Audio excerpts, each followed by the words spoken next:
Jesus Christ. The Facebook. The Facebook Echo bullcrap. Lol. Okay. We have a minute or so before we start. Let's manual start the Facebook one.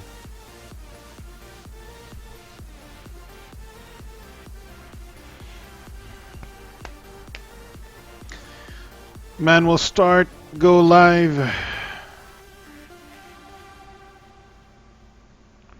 That should make the Facebook one live, I think. Let's check.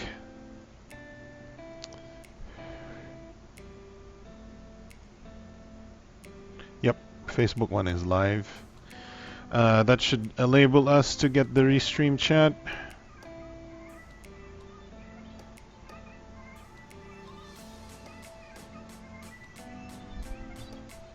Well, we have 14 people already. 14 on YouTube. Wala pa kayong Hey, what's up, Brunswicker Brunswick from Amsterdam? Yash Kolte, what's up? You guys are you guys new here? What's up, Aaron Ocampo? What's up, Aaron?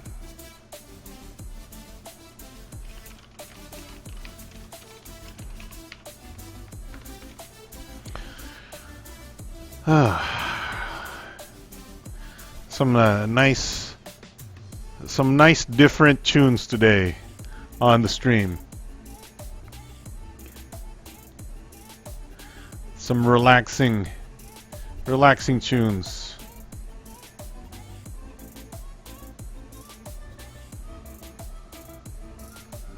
What is going on, people? What is up? What is everybody doing? Pause that.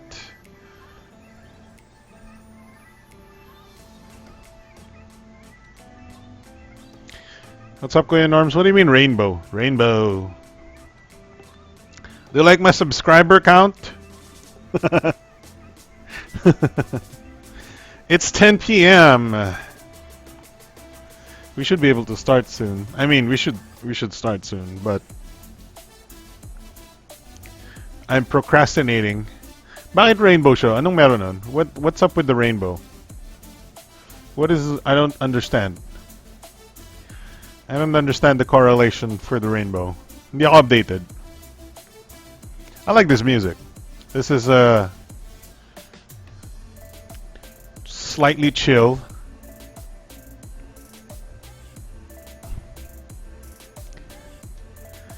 Slightly. I'm not used to streaming again. I don't know how to do this. Maybe I should go back to that one. Hello. Wait, I need my face. My face needs to be on. There we go. Oh no, what happened to you, webcam?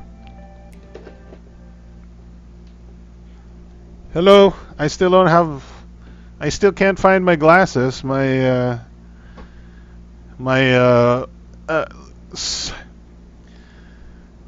Cleveland or Golden State ka, kuya? Mighty Ducks. I don't know, pare. Sensya na hindi ako. gusto ko sanang gawing joke yun eh. When we're talking about basketball, because I don't know anything about basketball, pare. Oh boy. I'm a fake basketball person per person. Alright, that green screen should work, I think. Do I need to rejigger that green screen? I'll rejigger it just to make sure. Hadouken! Hadouken! What is going on, everybody? Let's see. Legit kaya koya haha. By the way, try mo sa Enigma baka meron. Ano Enigma? Enigma computer?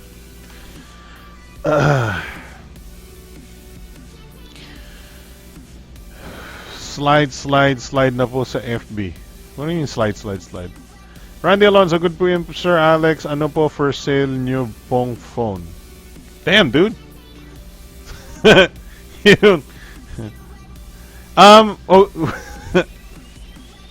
what's up, Ralph? Ralph, Torge, and Zect. Hey, Zect, welcome. Long time no see on the Kokak Show. Naabutan nyo ba yung mahiwaga akong YouTube subscriber counter? It's right here. Oh no, you can't see it anymore. It's so dark. There it is. Subscribers. That's my mahiwagang YouTube subscriber counter. Brought to you by Arduino. Marami pa siyang kailangan improvements. I-improve ko pa siya. But right now, it's pretty good. It's made of cardboard. Yung kahon niya is made of cardboard. And Arduino yung sa loob. Lahat ng pinuntahan na pwedeng puntahan na. Sa Taiwan pa lang kasi nagkakaubusan na. Wait, so naganap ka ng... What's up, Shawnee? iOS 11 is looking like Android. Don't hate.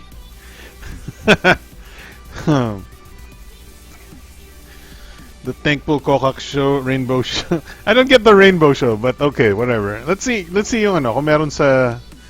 I have never been to Enigma Phil. Let's see, products.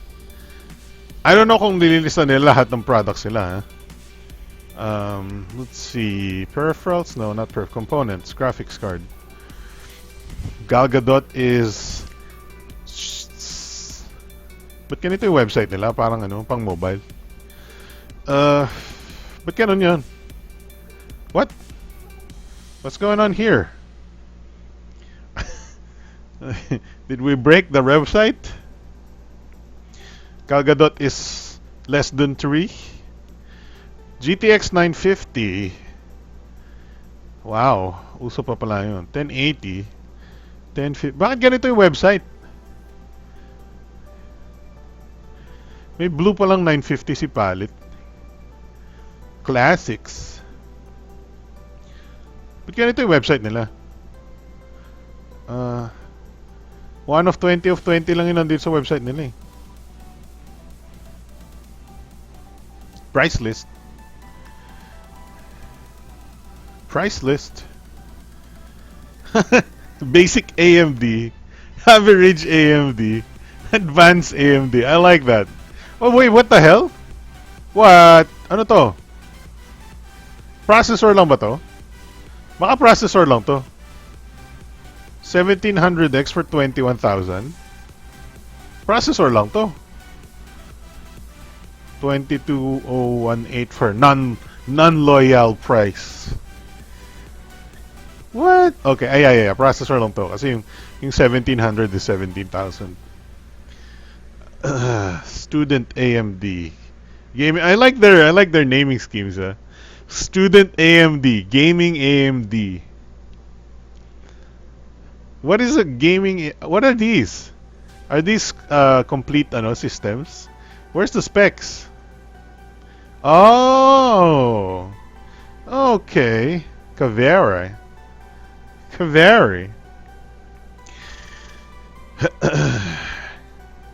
Basic Intel, average Intel. I love it. Basic Intel, average Intel.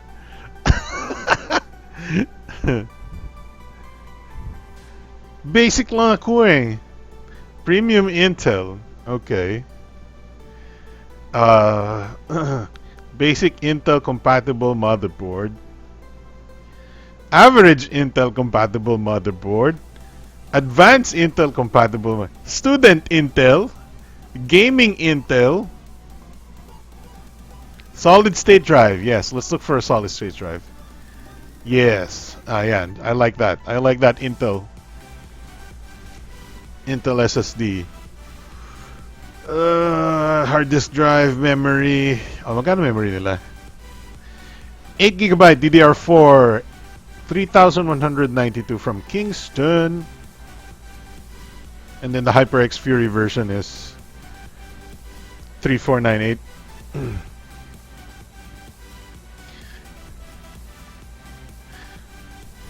Kaya pala wala nag-aasa umabot dito in RX 580s. I know, man. Come on. Jeez. Ang hirap hanapin. Sobra. Ano ba yan? Ang mobile shit naman. Bulok ang website. Ha, pang mobile lang. What's up, John Christian Masangkay? Nakuha ko yung Ryzen 5 1600 ko for 12K. Nice. What's up, Genji Choi? Chinito ka pala kuya kapag walang glasses. Sorry naman.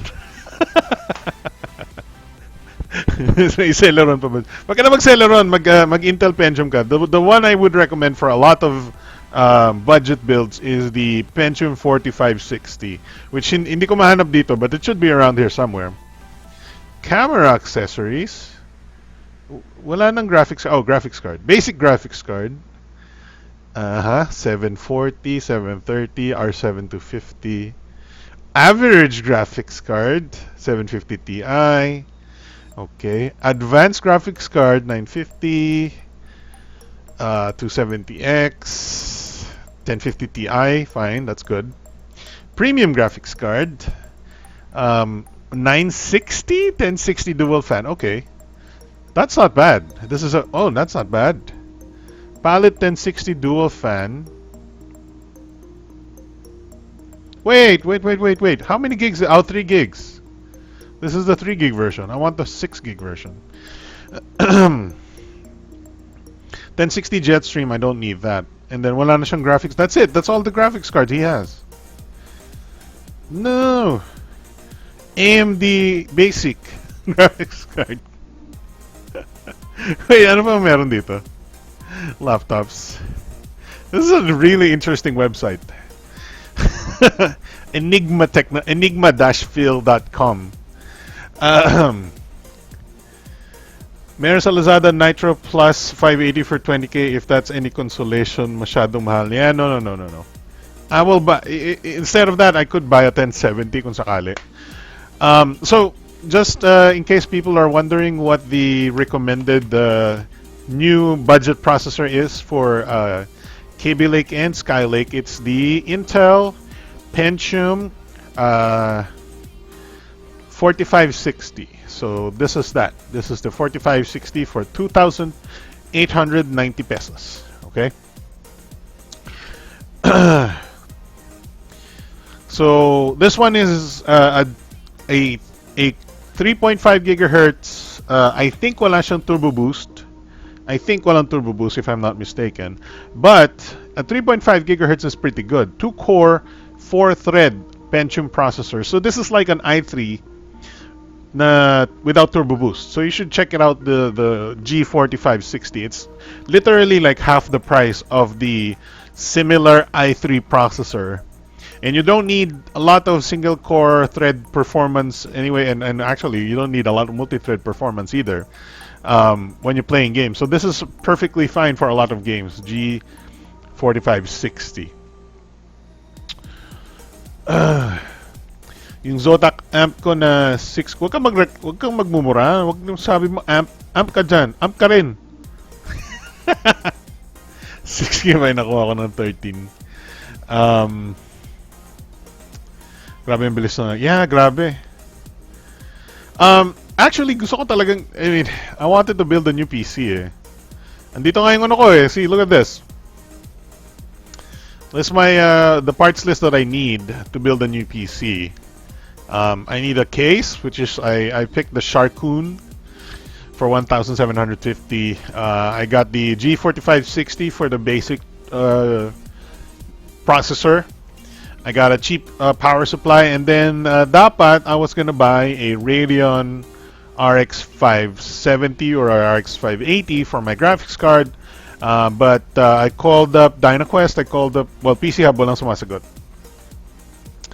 and wala tayong mahanap na RX 580. I called a couple of places that I know, and they run out of 580 talaga, as in literally like goodbye.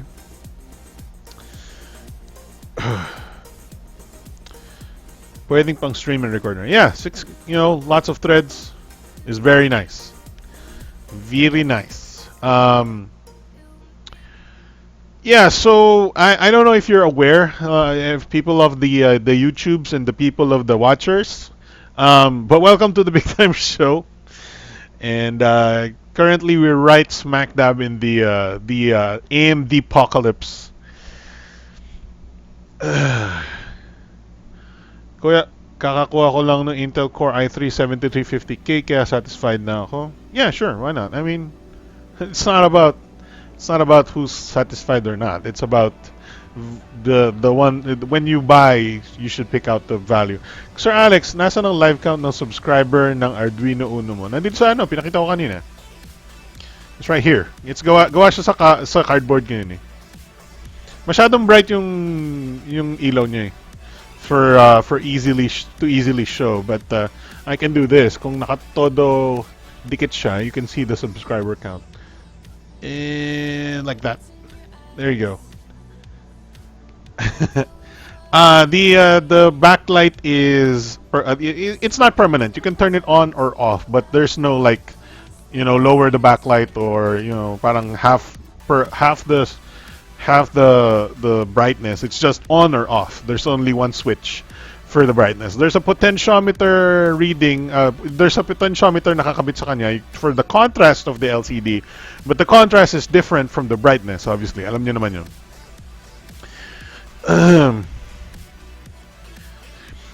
So Alex, yeah, nabasa ko na yun.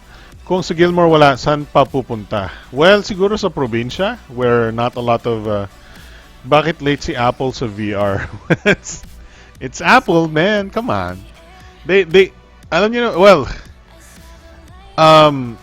you could say that they don't actually want to VR and AR for consumers is not that polished for consumer use, and it's a lot of fucking experimentation with the goggles, and sometimes it's not even that properly configured for your eyes. And you could buy a goggles for like a 5-inch, you can buy goggles for a 6-inch, you can buy goggles for a 4.5-inch, and they're never good enough. They're never good enough. So knowing Apple, they will not invest in something like that unless it's well accepted na sa community. So they don't want to be the cutting edge person. See, Apple, they don't want to be like, here's a feature that is so new but also so unpolished that you will struggle and be annoyed at the features and whatever it can do. They're not going to do that. Apple is like, everybody is doing this now, but here's the more refined, the more basically like phones, right? So basically everybody were doing touchscreen phones at the time, or actually trying to do touchscreen phones at the time. Everybody was trying to do like, okay, here's what we'll do. We'll add a stylus, we'll add this. We'll add yung complicated buttons and menus, just like Nokia was doing back then. And then, hey, here's our phone, which is super simple. We've taken everything from everywhere and made it super simple and easy to understand and user friendly for a lot of people. They're not the, how do you call it? They're not the leader in new technologies, but more like they're the leader in refining those technologies and making them very simple and very nice to a lot of consumers. It becomes super mainstream pag hinawakan na ni Apple, just like the iPod and iPad and iPhone and all that. So they're not gonna do VR because look at VR right now. VR is a stinking pile of undecipherable bullshit. That's what VR is right now. It's a lot of unpolished games. It's a lot of incomplete experiences. It's a lot of experimentation. It's a lot of frustration on the side of the person that is experiencing that VR. There's not a lot of brilliance yet in VR. So hindi naman sila papasok agad dun.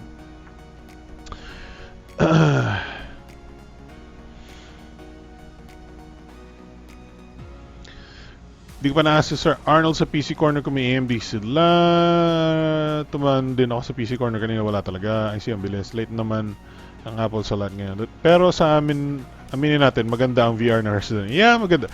Resident Evil 7's VR is probably the #1 implementation of VR so far. And that's saying a lot because, VR has been around for a while. And thankfully, we have one successful VR title, which is the Resident Evil 7. Now, keep in mind, the PlayStation VR is not without faults. And even with the Resident Evil 7 being such an amazing implementation of VR, they still can't find a way to get over the faults of PlayStation VR. Now, PlayStation VR, the main problem with PlayStation VR is tracking. Kasi they're using old technology for tracking because obviously they made this, PlayStation camera and the PlayStation Move before the actual VR headset. And what they did was use the same camera technology, so use the same tracking technology for the Move controllers to basically track the headset as well. Now this requires line of sight, but the PlayStation camera only sees one side of your face. It can't see behind you, right? So a lot of VR, room scale VR like HTC Vive and obviously yung bagong Oculus Rift right now has IR sensors sa corners ng room mo. That way, the IR sensors will always see you if you turn around. Ang problem ng PSVR is if you lose connection, if the camera is not completely well focused on the lights of your VR headset ng PSVR, it loses tracking and it's not super as accurate as it could be, just like the HTC Vive, which is very accurate. But for a lot of people, it's good enough. There are just very minor things that needs to be adjusted to make it so that it's well accepted now. It's still not well accepted. It's like a super niche feature for a lot of games and super niche for nobody I know play. I even stopped covering VR games on Android because they're fucking shit. They're a heaping pile of garbage. Like, okay, I can play 5 minutes of shooting really stupid robots or 2 minutes of really stupid zombies with really awkward controls in VR. It's a steaming pile of it's dog shit. You don't want to play that. Nobody's like, oh my god, this is the next Mobile Legends on VR. Everybody gotta go VR. Nobody says that because VR games are a steaming pile of shit so far. None of them are good. There's that one thing, Resident Evil 7, but that's one game. And obviously you can play Resident Evil 7 without the VR. Parang sa release ni Note 7 and Apple dati that Apple refined that ecosystem. VR on Android is shit. VR on Android is a steaming pile of dog turds. Okay. So, welcome to the show. My name is Alex from RecycleClass.com. It is Saturday, June 10th, 2017. And E3 is upon us. E3 is coming like your mom on date night. But yeah, so E3 is coming, and actually madaling araw, like 3 a.m. today, or 3 a.m. in a couple of hours, which is like 5 hours from now, the first E3 press conference is gonna happen, and that's gonna be Electronic Arts. So if you look at here, it says 3 o'clock in Philippine time. I don't know if I need to watch it. Also, I don't know if I need to stream it because these kinds of E3 press conference are very strict for streaming stuff. They're very strict with their what is this, copyright and what do you call this? I forgot the term.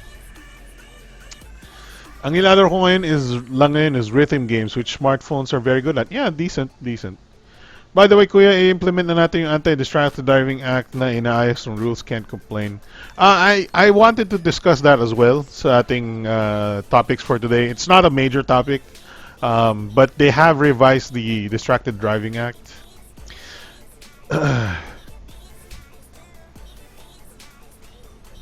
Let's talk about the distracted driving thing before we move on. I think I saved it around here. Unless I deleted it already, which means major fail tayo. Fail. No.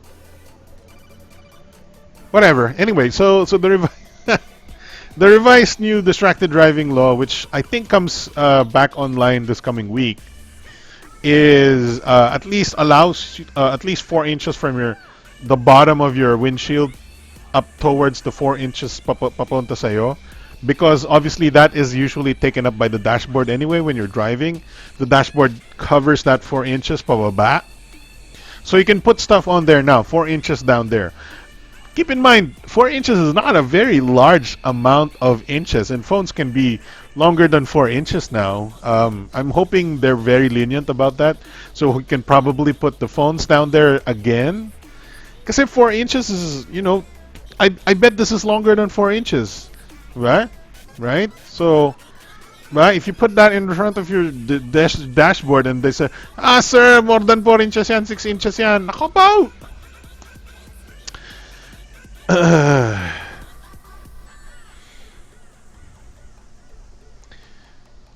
Yeah, I mean, they relaxed a little bit on the rules, but it's still not...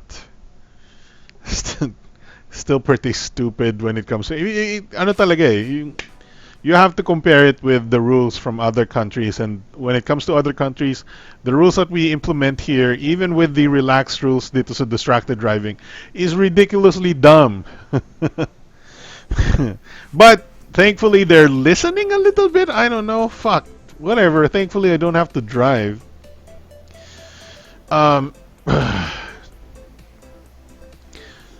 But yeah, that's a new anti-distracted driving. Thankfully, it's a little bit better now, but still fucking dumb as shit. Distracted, that kind of stuff is, we can argue all day where, doesn't really distract you. It's actually, the dashboard implement like GPS or something. Everybody in other countries have dashboard implements as well. And there's a lot of things that could be put in the dashboard that could be considered distracted driving as well, like LED HUDs and stuff like that. Some cars have LED HUDs and whatnot. Anyway, it's a long discussion, but thankfully they've sort of relaxed a little bit on the ruling there. Yung post ni Kuya Bibs dati sa Taipei ha, epic yung driver na. Hindi ko na pala dyan, but I should have bought, kasi tumitingin si B-Boy ng graphics cards noon sa Taipei. I should have asked him to buy one. Kasi mura lang nung I think he asked for a 580 doon that equated to like 9,000? Hindi ko matandaan yung stream but he did a stream. He was in, I forgot the place, basta Guanghua or something mall. And he asked for a 580. I don't know kung nagkakamali sila ng intindihan, but they gave him a price. That's like 7,000 or something Chinese or Taiwanese monies. And then convert namin, which equated to around 9,000, 10,000 pesos, which is very good. Excited si Norm sa Tesla. Hindi naman magkaka-Tesla dito eh, but if you watch a lot of Gadget Addict, he covers a lot of that stuff. So that's the whatever driving shit. Let's go back to the graphics card, the AMD graphics card, AMD apocalypse kind of. You know what? If meron akong makitang Aorus Radeon, I might buy it. I wanted the Gigabyte lang WinForce. I don't want the Aorus, and I mean I think it's fine, but I like the design of the regular one, the 8 gig. This one. The Gigabyte one has a lot of features, by the way. I like what they're doing with this. So this is like 12,000 something. Mga 12,800 ata yung 8 gig version of the 580. And it has RGB or Putangin ng RGB, hindi na nawa. The fucking graphics card has fucking RGB. It has more fucking RGB than my 1080 Ti, which says a lot for the fucking graphics card. What the fuck? Putangin na. Yung 1080 Ti ko is like, okay, just one RGB light. It's just the palette logo. I'll show you. Oh, it's gonna kasi green yung palette logo eh. But yeah, that's the what's going on with that? Na blur out niyan eh. Let me just remove the chroma key so you can see here. My palette there it is. My palette 1080 Ti there. You can see it right there with the webcam. I'll go in much closer. There you go. That is the only RGB of this palette graphics card. Yan lang. There's nothing on the bottom. Like, and you're looking at the fans right now. There's nothing lighting up the fans, right? There's no RGB anywhere on that thing except for, admittedly, a very big stripe of single color. I mean, you can change the colors if you wanted to. It reacts to, for example, if you want to change it via the temperature of the graphics card, mag-react siya. But it's not not particularly super. Wala siyang software. Well, actually, may software siya, but it's really crappy software. It's not like RGB for life kind of shit or RGB master race kind of shit. It's more like, RGB, That's the palette in 80 Ti, and fuck, that's a monster of a card, and I don't even get so much RGB on that thing. But the goddamn Radeon 580 cheap ass, well, not cheap ass, but 12,800 peso ano lang to eh, this is WindForce. It's just low-end shit. I mean, you get my idea. This is not the overclock. This is not the higher-end version of the 580. They obviously have Aorus and they have like yung Aorus yung high-end nila. But the lowest-end version has RGB lighting. What? Like, come on, man. There's you can do. Look at the customizations on the RGB lighting on here. Like, you can do cycling. Look at this. Nag-iiba yung kulay niya, right? I can't even do that on my palette. I can't do that on my palette. I don't have that. I'm not fucking rich, apparently. I'm not fucking RGB master race, apparently, because I can't do this shit. My palette is just like, I'll show you what my palette can do, huh? Putangin ng kabobohan. This is my this is the software of my palette graphics card. And then I can do this with the LED. Okay, so I can change it I can turn it off. I can set it to GPU temperature, which is not so granular in color changing. I can make it one still color, right? Okay, now it's a bright green, and then I can make it by NVIDIA. I don't even know what the hell by NVIDIA control means. And then there's rainbow. The rainbow is the stupidest. This is the stupidest color cycling ever. I'll show you what the color cycling does. This is the stupidest color cycle in a graphics card ever. This is like RGB bullshit. This is not. Look at that. Okay. RGB cycling by hand is just turning on and off. It's not. Okay. Rainbow pa kayo, ha? That is not a rainbow. That is more like actual color cycling. It's not gradually moving from blue to red to what. It's just turning on and off the LEDs. Can you see that? There is no gradual change. That is a 1080 fucking Ti. What?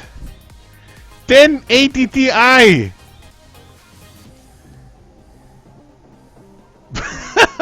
tingnan mo yung chipset ko, yung ASRock Fatality. Look at the colors on the ASRock Fatality. How it changes. Okay, na-overshadow siya. No? Papatayin ko yung kulay ng palette na graphics card. There you go. Look at the colors of the ASRock Fatality. Look at that. That's how you do it.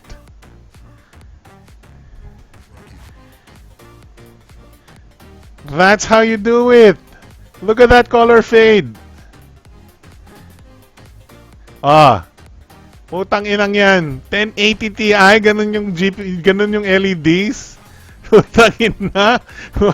Naiya ako eh. Okay, dito tayo sa ano. This is the IO shield ng palette. Ng palette tuloy ng H270 board ko. Okay? Ito wala yan. Ano lang, sir, paikot lang talaga ng paikot na red yan. Walang controls yan. Ni yung speed ng ikot hindi mo makokontrol eh. Tapos, yung soundboard ng aking, hindi nyo na makikita, natatakpan na eh. But may color fade din yung soundboard na yun.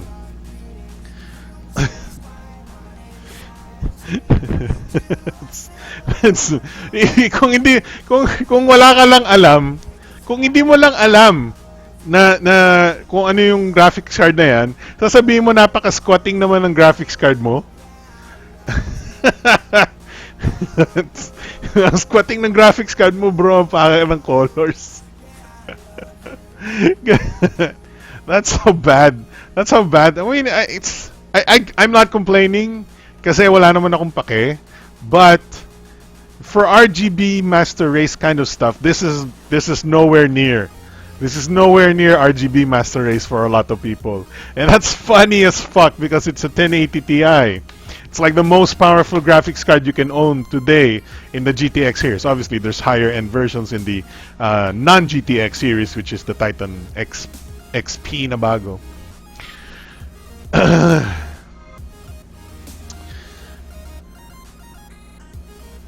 Mas maganda pa yung color fade ng mga RGB lights ko dito sa sa binili ko eh. Anyway, let's not talk about that. That's not something I mean, I don't care kung ano ba yung RGB ng graphics card ko because obviously I care about the performance and obviously maganda naman yung very good performance for the price that I paid for. It's very affordable. So no complaints here. If I have to sacrifice if I had to choose between better RGB lights or better performance for the price, I would go with the better performance. So no problems here. No, not complaining here.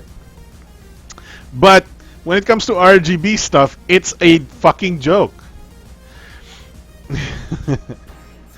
Tingnan mo, kumpara mo din sa Gigabyte, which is actually I give Gigabyte a lot of props because this is some fucking affordable shit with some really good RGB lighting. Like, it's not even an expensive graphics card for 12K, but you're getting decent RGB on top here. That is, there's a lot of controls, not like the palette one, which is like bullshit. Parang gupitin mo lang yung frame sa video, ibang color na next frame. Hindi mo pwedeng lagyan ng LED strip yan. Pwede kong lagyan if you wanted to, but I'm not gonna do that. That's fine. Dapat man lang nilagyan ng palette ng Christmas tunes eh. Kunwari Pasko.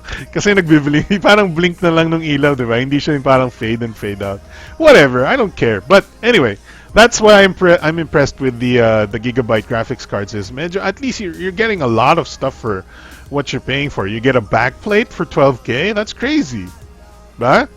Here's what I like. Dito pa may smart power LED indicators. What the fuck? My palette has no power LED indicators?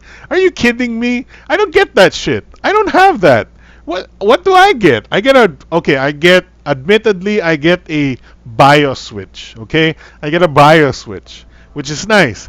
But no, fucking I like this smart power LED indicator. I like that. It's good for troubleshooting my system. I don't get that with the Palette 1080 Ti, which is crazy. But in particular, I'm looking for graphics cards with number one, low power consumption, and then very little amounts of PCIe cables required. And I like these because obviously they only require one 8-pin PCIe cable. I don't want to.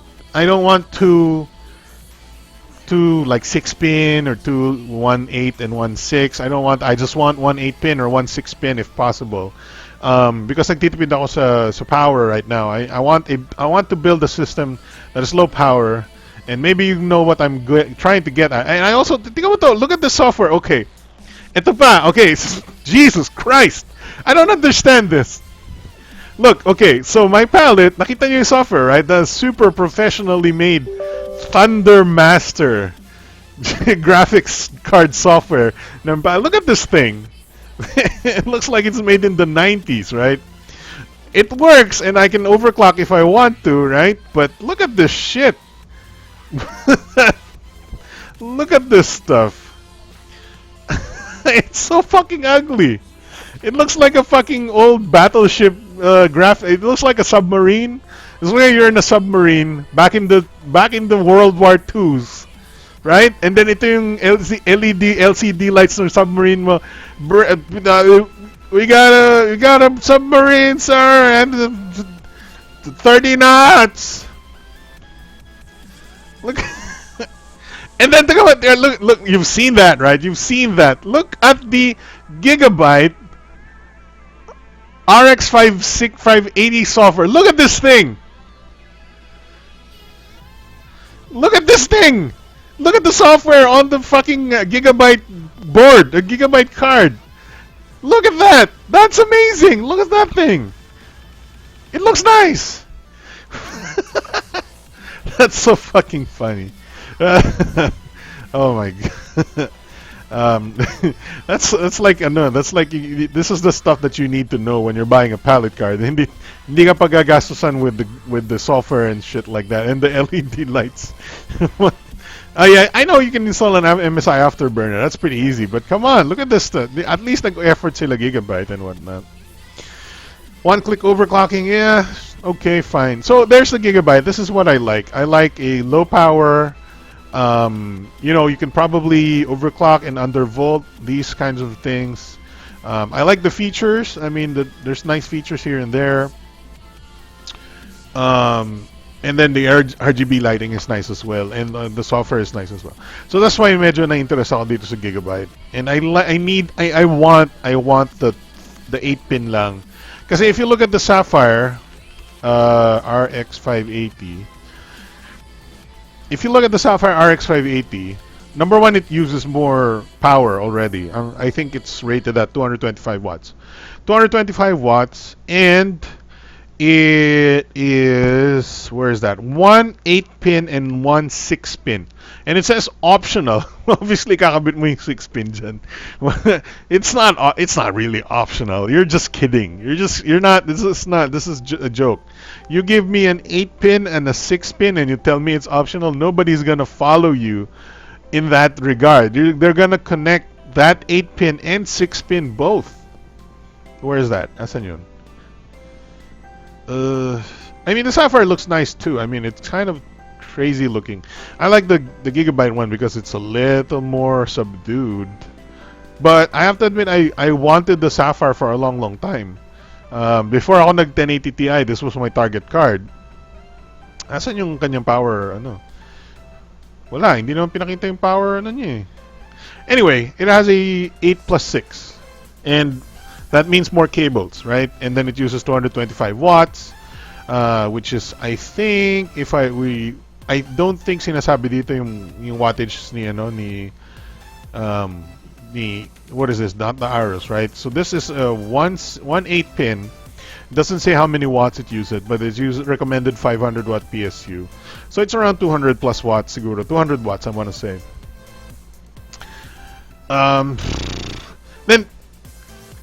Okay, so here's my thinking strategy, and actually I don't know if I want to explain what's gonna happen eventually, what I'm gonna do with the build, but I'm also considering just getting palette 1060. Let's get that. So here's my counter. Ano ba? My counter proposal. Counter proposal. There you go. There's counter proposal. The palette, balik na naman tayo sa palette. Just the palette dual 1060 6GB, right? And this is powered, guess what? By one 6-pin? One 6-pin power. That's even less than the 8-pin. 6-pin power, and it only uses 120 watts. Literally half of the power draw. Literally half of the power draw of the Sapphire, and about 40% less than the power draw of the 580 gaming 8 gig. And as far as gaming performance goes, the 1060 is about the same as the 480 or the 580. So we're not losing much there. What's going on here? No. Okay, so meron ano dito. So did you know that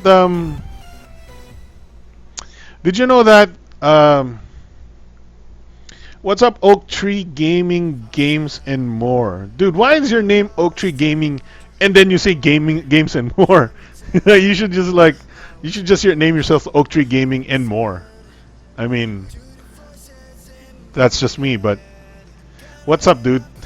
What did you say about it is a 1060? What do you mean by that? Just to be a little bit, go on a little tangent, MIUI, the reported fake MIUI in the Philippines is having a fan meet. It's crazy. I kind of want to investigate what the hell is going on with the Philippines.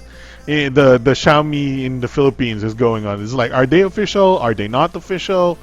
And they're starting a fan meet, and they're meeting on June 24, which is Saturday, 2 weeks from now. And they said that only selected people, or they're gonna have a raffle draw on who they're gonna give tickets to, or something like that. So I joined. Whatever. It's free to put your name in and see if you can attend the thing. So yeah, this is the 1060 from Palette, and it's a 2-slot. Not gonna complain with that. It's not a bad thing. Now, the question is, why am I looking for a RX 580, and why am I considering a 1060 instead? There's obviously, if you don't know the reason why the RX 580s are running out, nauubos yung 580 sa buong merkado, is obviously a lot of people are mining. And not that I want to get into mining, but I want to build a theoretical mining build. I don't want to buy like 6 or 8 RX 580s. I just want to buy at least 2. But I can't find any one of the RX 580s. So I might consider building a mining rig with the 1060. And what's good about the 1060 is that it uses less power, and I can theoretically put more graphics cards and use less power at the same time. It's literally like half the power draw of a RX 580. Give or take. And obviously, graphics cards in the NVIDIA line are very nice too for gaming. So I'm not gonna complain to be owning if I own the 1066 gig. That's the thinking process behind this build. So there you go. I don't know if you're aware, if you're a gamer or whatnot. Zek says, meron nang kumukuha ng 1060 for mining. Yes, 1060 is actually popular. The second the when in the Nvidia line for mining, 1060 and 1070s are popular. Um, I'm thinking about the 1070 as well, but just one 1070. But if you think about it, the cost of a 1070 is like two 1060s. And when it comes to mining, I think you're better off with two 1060s instead of one 1070. Because it just mines better, I guess. You know, I don't really know. I mean, it's very easy to get a 1060 first, one even just one. So to just build your initial system, and then add another 1060 or add another graphics card later on. Um, I don't know. It's very up in the arm, and I was thinking of the 580, but the 580s are gone. So, you know muna, just in case you don't know, the AMD graphics cards right now are fucking impossible to get, and I think there's gonna be a new like meme when it comes to those graphics cards. It's gonna be like AMD graphics. No, they're not graphics cards. The AMD mining cards also could be used for gaming / graphics. There you go. That's a new meme. Also can be used for gaming. All right, let's move on. I think people don't want to be talking about this bullshit. Up, up, up, up, up, up. I found this store, PC Reform. I don't know if they still have any. I'm gonna ask them soon. PC Reform and what's this one? This is what store is this? Wow, so much scrolling. This is Anot. Oh yeah, I dealt with this guy before. I bought a sound. No, I bought my 5.1 surround sound from this guy. I'm pretty sure I did. Let's close that. No more, no more, no. Look at it. Okay, so another reason, you can clearly see that people are buying these graphics cards even in the Philippines because there's some people who are advertising on OLX that they're looking for RX 470, RX 480, RX 580, and then GTX 1070 for, they just throw that on there. And then one guy's buying an RX 580 8 gig for 10,000. I mean, obviously they're going to change their offers when you whichever graphics card you offer, but a lot of people are still looking for them. And most likely these two people are going to mine. With those graphics cards. I don't know if you're familiar with mining. Does anybody want to know about mining, or should we just move on? May pakiramdam nga ako mangyayari din yan sa Vega cards ng AMD. Well, Vega needs to be released first. Lol. Okay, let's get on to our topics for today. Who wants to talk about them Nokias? Fucking Nokias. Hindi pa rin tayo nag-graduate sa putang inang Nokia because Jesus fucking Christ. Let's actually do a checklist here. What's up, Sean from Periscope? Alright, so AMD cards, we've talked about that. Oh yeah, let's talk about video games. Wait, do we want to talk about video games or do we want to talk about phones? Let's talk about games. I don't know. Do we want to talk about games? Fuck. Let's talk about phones. Yes, ako, Sir Alex. No idea sa mining. Alright, so just a quick rundown on what mining is and what's going on with mining. So first of all, there's new currencies out there called cryptocurrency. Cryptocurrency are basically currency that is not controlled by any country or any bank. So these are independent currencies only existing on the internet. There is no gold standard. Do you think Sony win at E3? I don't know. It's a very tough question. But I think Microsoft will be going in with the Xbox Scorpio. And Sony, I don't think has a trump card necessarily in this E3. But Sony, all Sony needs to do is come up with a lot of exclusives again. And I admit, Sony exclusives have been really good. You know, you got the Horizon Zero Dawn, you got Neo, you got Nier, you got Persona 5, Bloodborne. Lots of exclusives on the Persona on the PS4 platform has been very good. They just need to come up again with the all those exclusives again, or a lot of those exclusives again, to make sure they win this E3.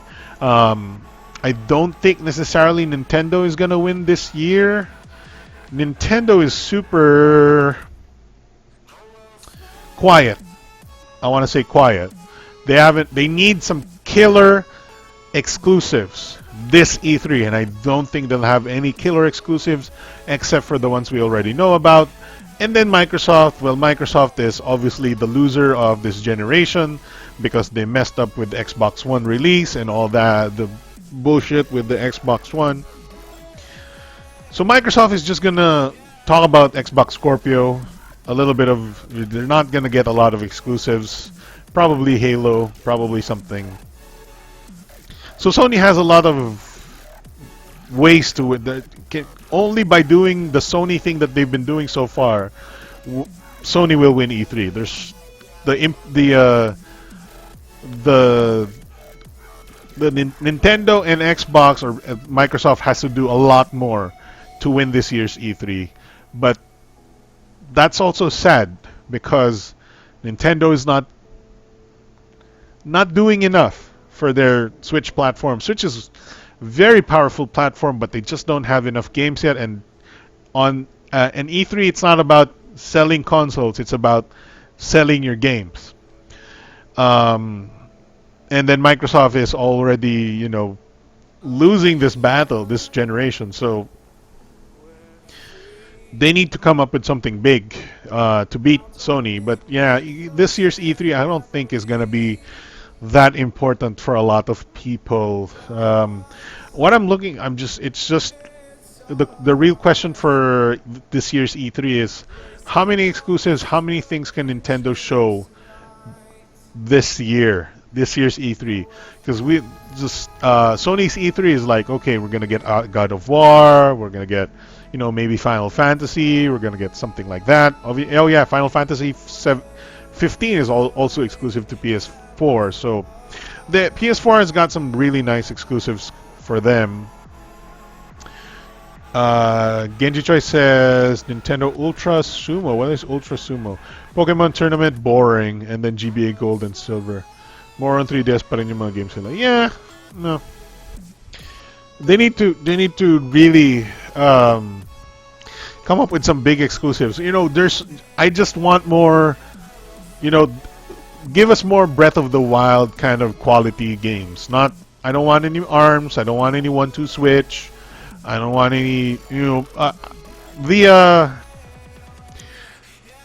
what is this? The Splatoon game. Splatoon 2 is going to be a system seller, obviously. Much like Mario Kart 8 Deluxe, which is obviously... I bought that game. It's nice, but I don't play it 24/7. I just play it when I have friends over. I need something that is like Persona 5. I need something that is meaty, engrossing, and... Persona 5 is a PS3 game, but it's very popular on PS4. It was released on the PS4, and it's still an amazing game. You just need a Persona 5 kind of game on the Switch. And it's not that hard, because obviously the Switch is more powerful than the PS3. Persona 5 is not a graphically intensive game. Zek says, Xbox what? What is that? Mostly is developing in the game, and Nintendo is quite hard than Sony and Microsoft. Well, Nintendo Switch is now a... What is this?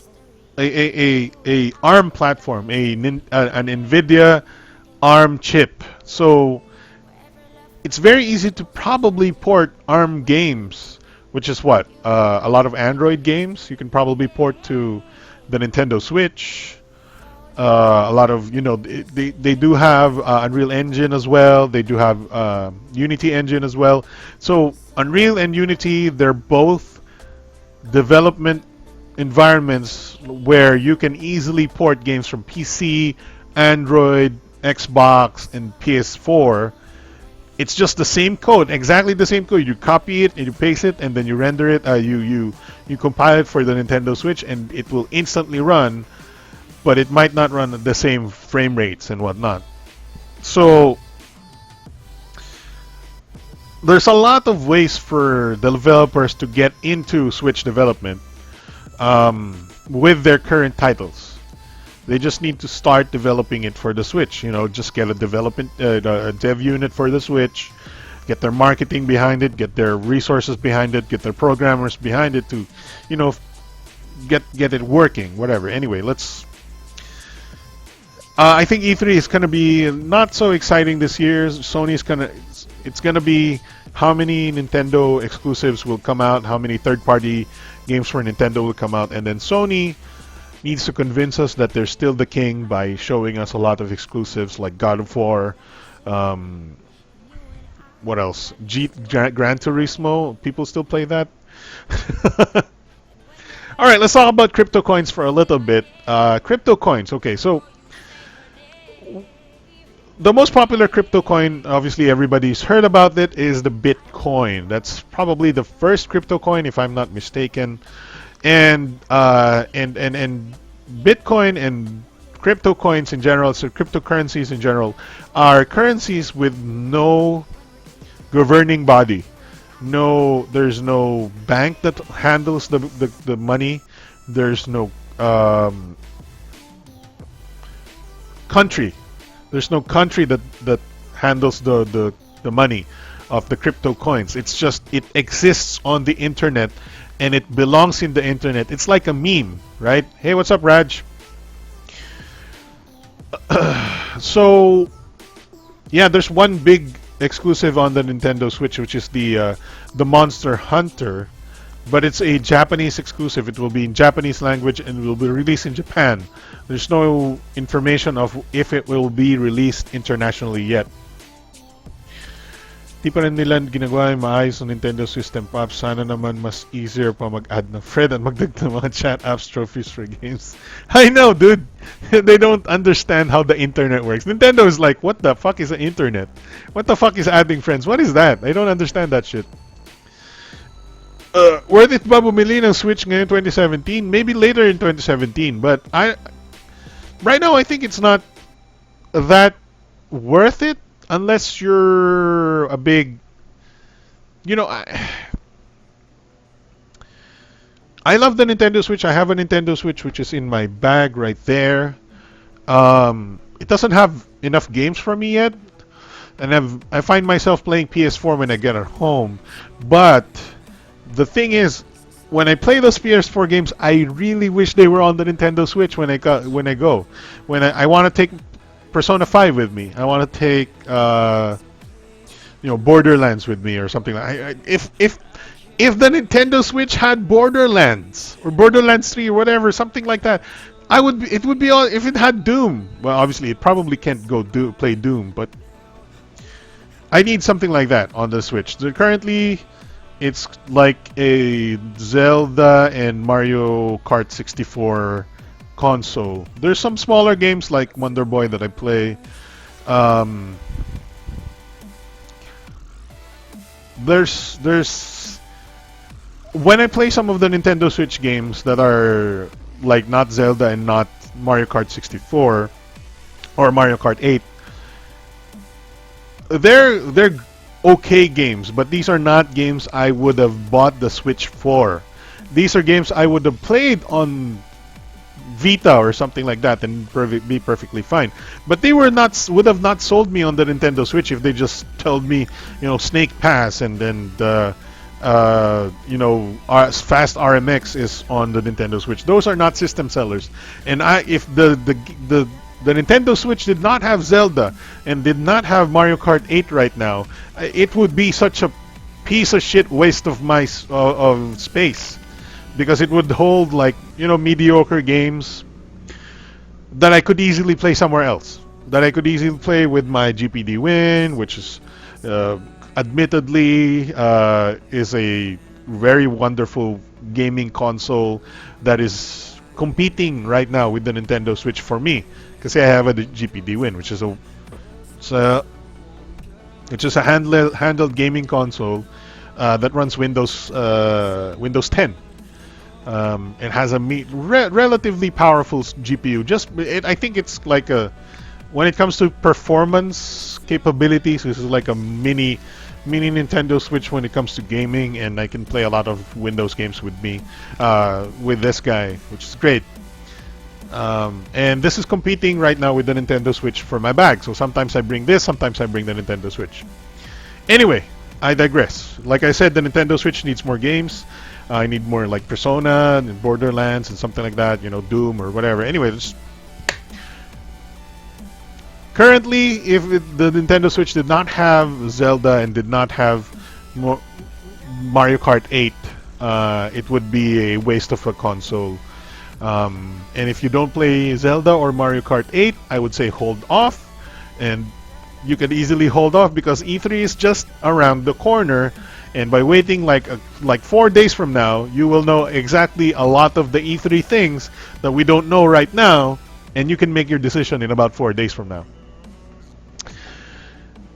So let's talk about, let's go back to the mining thing just for a little bit more. So, cryptocurrency, it's a currency that the internet owns. Everybody owns. So a lot of people elect to be like cryptocurrency servers. Everybody has this manifest of cryptocurrency log or something. So, like, generally, I want to say 70% of the people, well, not really. Let's say 50% of people who have Bitcoin things, they would have the database of everybody else. So this is a worldwide database of people owning coins, and this is mostly the same with other cryptocurrencies as well. So Bitcoin is kind of like Ethereum, there's a lot of names for these Bitcoins, but there's Dogecoin, there's Litecoin, there's Ethereum that's very popular right now and stuff like that. So how do you make money? How do you make these Bitcoins when nobody governs it? It's not based on the gold standard, which is dati yung dollar is based on the gold standard. Now it's no longer. Well, currently we're still making Bitcoin, right? Making Bitcoin, and a lot of mining is making coins. How do you make coins? So basically, eventually, coins, Bitcoins and other coins and other currency, cryptocurrency will run out. So right now, today, we're creating the coin currency that will be finite pag na-mine na lahat. When everybody has mined all of the Bitcoins, that is very possible.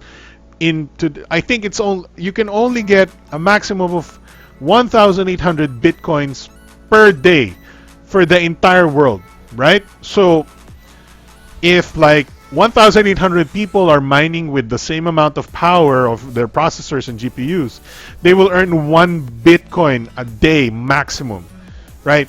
There's only 1,800 Bitcoin a day, and it will run out when it reaches like, I believe, 256,000 Bitcoins or something like that.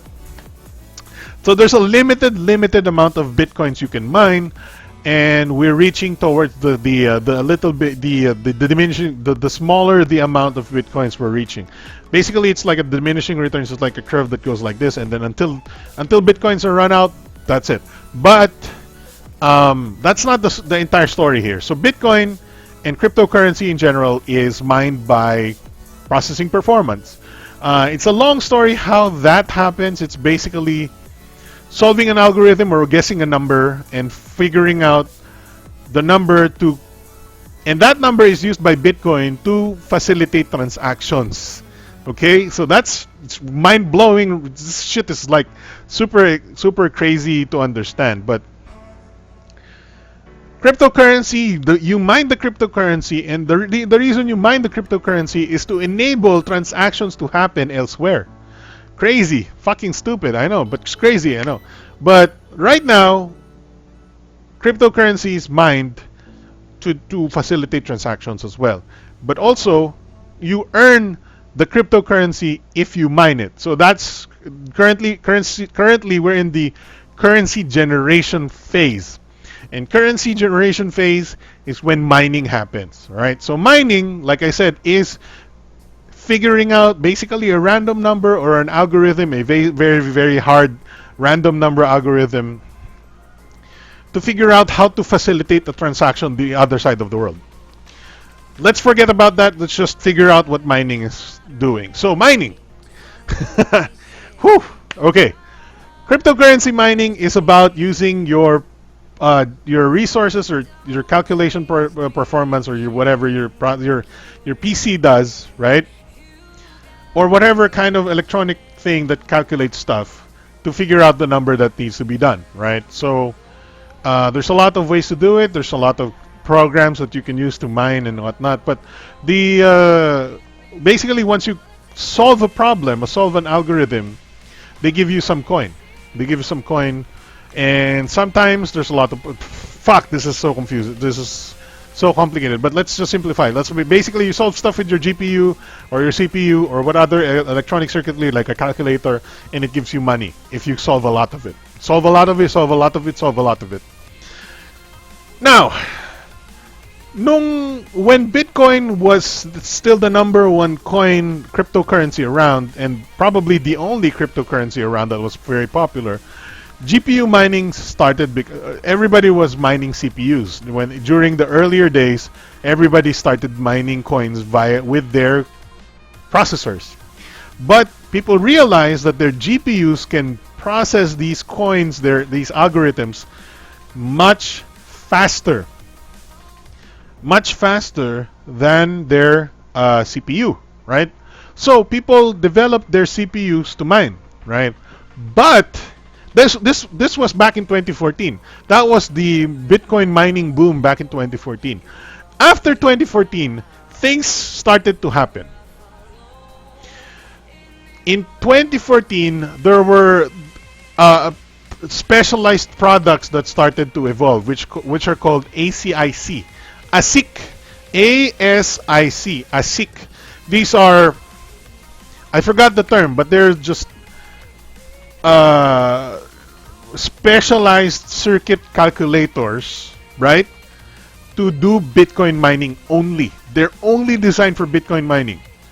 They can't do anything else. They can't even play a game. They can't play Pong. They can't play, Minecraft. They can't do anything. All they're doing is Bitcoin mining. So back in 2014, lumabas yung ASIC, which destroyed the GPU mining craze. There were hundreds, if not thousands more powerful miners than any GPU available at the time.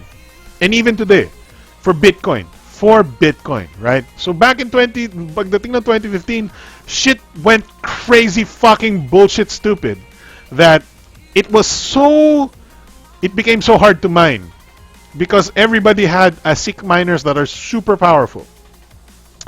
So fast forward to 2017 or late 2016, a lot of other cryptocurrencies have come forward, like Ethereum, and well, Ethereum is basically the most popular one today after Bitcoin, right? Now, the difference here and why cryptocurrency mining has become more popular again is, first, these new cryptocurrencies are not compatible with ASIC miners. If they're not compatible with ASIC miners, parang basically sinabi ng mga GPU miners like, bahala kayo dyan, mag-mine kayo ng Bitcoin. We're gonna mine here where you can't touch us. So all of the ASIC miners still mine Bitcoin, and it became super crazy. It became extremely hard to get Bitcoin because of ASIC mining, and even ASIC miners are really having a hard time to mine Bitcoin.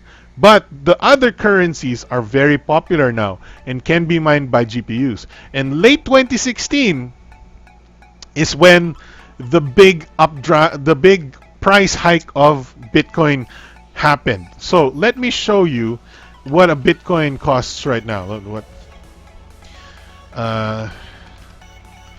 So here's what happened to Bitcoin. Can you see this? This is Bitcoin.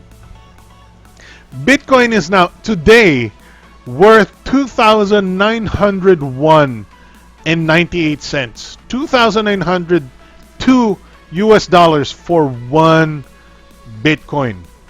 One Bitcoin gets you $2,902 if you convert it to dollars, if you have one Bitcoin.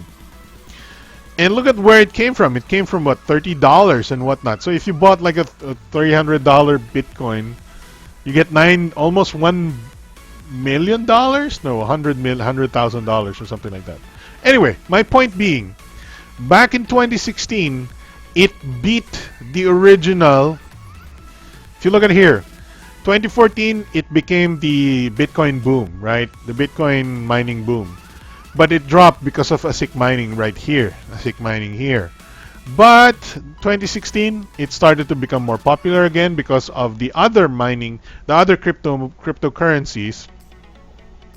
And, well, kind of like that in a lot of trading and whatnot. So anyway, in late 2016, the peak of the Bitcoin conversion, it beat its all-time high. So natalo niya yung 2014 high niya, and it is now about 3 times, well, two and a half times more than its overall high back in 2014. So now it's super in vogue to earn Bitcoin again. But obviously, nobody wants to mine Bitcoin because of ASIC miners. So what they're doing is mining Ethereum, mining other kind of currencies, and then converting to Bitcoin, because that's the easiest way to get Bitcoin now. And what everybody's doing now is that's how everybody's buying RX 580, RX 570 again. Because for a long time between 2014 to 2016, people didn't want to buy graphics cards because all of the ASIC miners blew everybody's graphics cards out of the water until 2016, late 2016 down to today's 2017, when GPU mining became in vogue again. And it became super in vogue just now in late May, early June. And that's why talagang every single one of those GPUs, every single one of those Radeon RX 570 and RX 580s are being bought because those are the most popular cards for GPU mining. Long story short, that's how it's going. You can definitely mine with other graphics cards. It's just the most popular and the most effective ones are the RX 580 and the RX 570. Let me tell you, okay, something, because I have experimented with Bitcoin mining for the past few days, like 4 or 5 days ago. I started Bitcoin mining with the 1080 Ti. I've earned around, I want to say $25. No, more like. Let me check.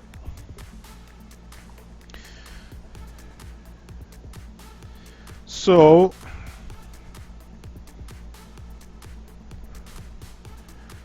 19 plus, yeah, around $25+, right? On and off. I've been turning it. I think I started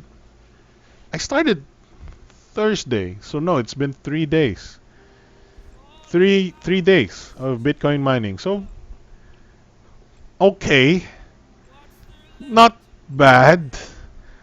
I have money for donuts, maybe.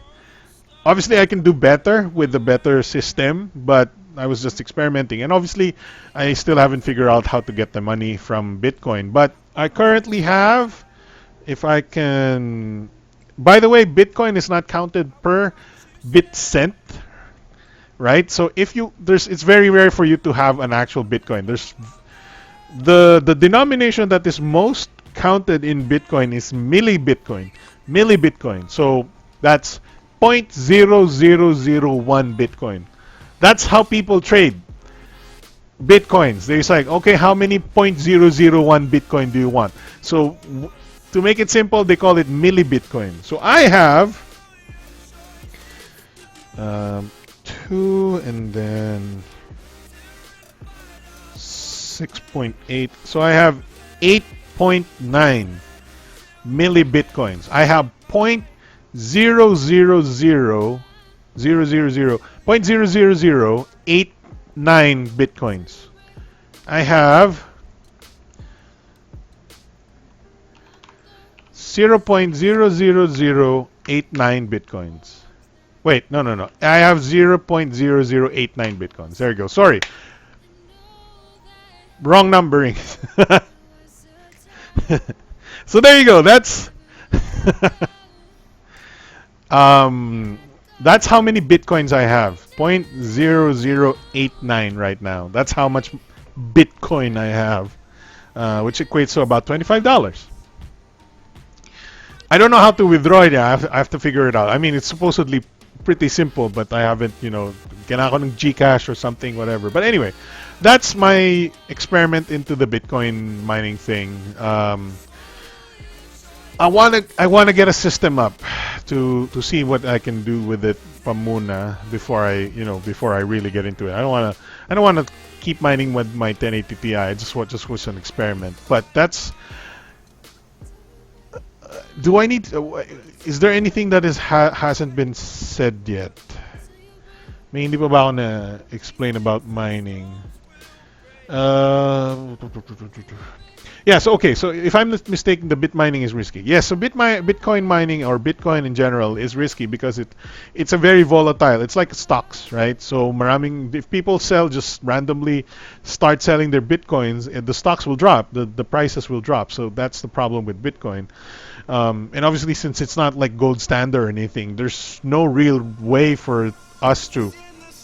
The value of Bitcoin is just in our heads, kung tutuusin, because it's just a number on the internet. We don't really know. But basically, dollars are like that these days because there's no gold standard for the US dollars these days, so they can just make more dollars. They don't have to buy okay, I'll buy 10 tons of gold and now we can make more dollars. No, we can't. They don't do that anymore. The United States doesn't do that. They just make dollars and then just say, okay, this is the value of it now.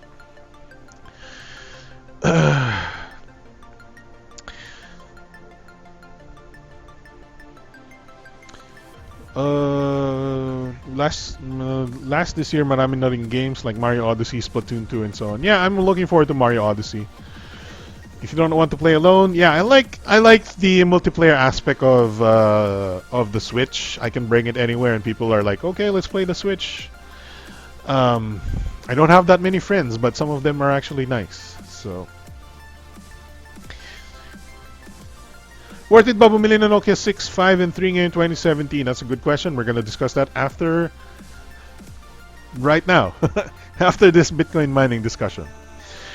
Mayaman ka na pag may Bitcoin ka. Pahingin ng isang Bitcoin. Sir Alex Paturo. I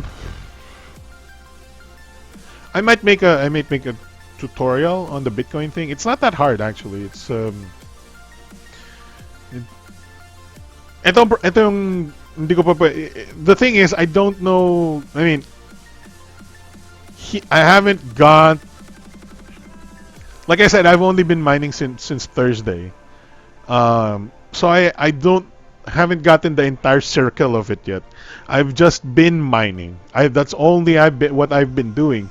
I need to figure out if there's not gonna be problems along the way, and also I need to figure out if I can easily get the money, or how can I easily get the money, and stuff like that. So there's a little bit of logistics that I need to figure out first before I can easily teach you everything. We'll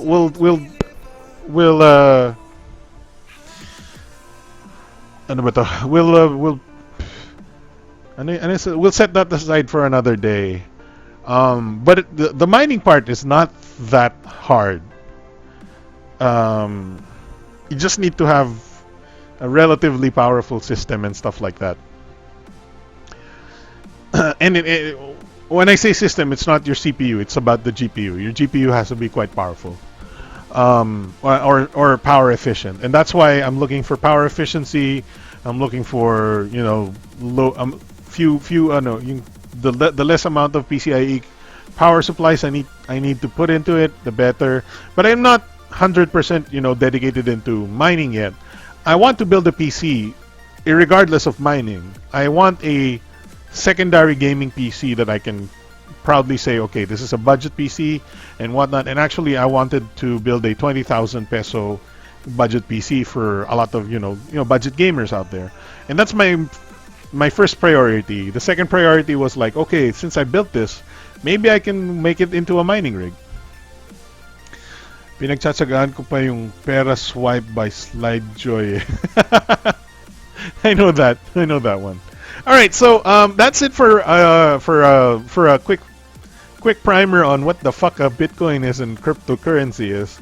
It's still a very volatile thing, but if you have the power, like for example, if your GPU is powerful, if you have a good RX 580 or good 570, or if your electricity bill is very low, or yung kilowatt hours ng kuryente nyo is very low, then cryptocurrency mining can be a feasible way to earn money. And the beauty about cryptocurrency mining is, well, okay, it's not beauty, okay? It's cryptocurrency mining, to be honest, is hard because it's gonna get harder as more people build cryptocurrency rigs, okay? This is not the earnings that you make right now today is gonna be much lower in a few weeks' time. So that's the biggest thing, because everybody's building cryptocurrency rigs, and the more cryptocurrency rigs out there, like I said, cryptocurrency is a limited stock per day. Cryptocurrency is a limited stock per day. So the more people build GPU rigs, the less chance you get to take part in this cryptocurrency, right? Kuya, anong next? The next is the Nokia ones, the Nokia stuff. Unless you want to talk about gaming. I want to talk about gaming just 1 second, because there's a lot of sales. If you're on PS4, there's some very interesting sales right now on the PS4, both on the North American market and whatnot. And I've been fighting myself not to buy anything. So as you can see, there's a lot of good sales here. Watch Dogs 2 is $25. Battlefield 1 is $23.99. Horizon Zero Dawn is like, let's clean out let's remove everything here so I can see. There we go. All right, so go back to that. Okay, so Horizon Zero Dawn still a little bit expensive at $39.59. Battlefield 1 is $23.99. Watch Dogs 2 is $25.19. Neo is a very good game that I'm unfortunately not interested in, because, well, I'm not a big Bloodborne, Dark Souls kind of guy, but it's $39.59. Final Fantasy 15 is $30 or $29.99. If you're interested in Mass Effect Andromeda, it's $30. The Last Guardian is $26.39. Yakuza 0, very nice game. I want to buy that, but it's still pricey at $47.99. This is one I probably will buy, or maybe. Uncharted 4, a very good exclusive game for the PlayStation 4 at $19.99. Very good price. That's 1,000 pesos. Don't care about Battlefield Deluxe Edition. We already talked about Battlefield earlier. Don't buy the Deluxe Edition if you don't have to, right?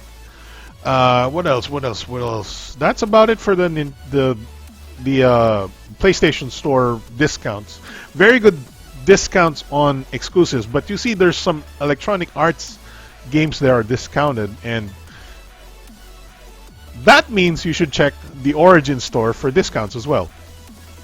So let's go to Origin to see what kind of discounts we can get. And this is where I was tempted, because there's a lot of discounts here as well. A little bit pricier than the PS4 version, but I like PCs. I have a 1080 Ti. I want to play some PC games in 4K.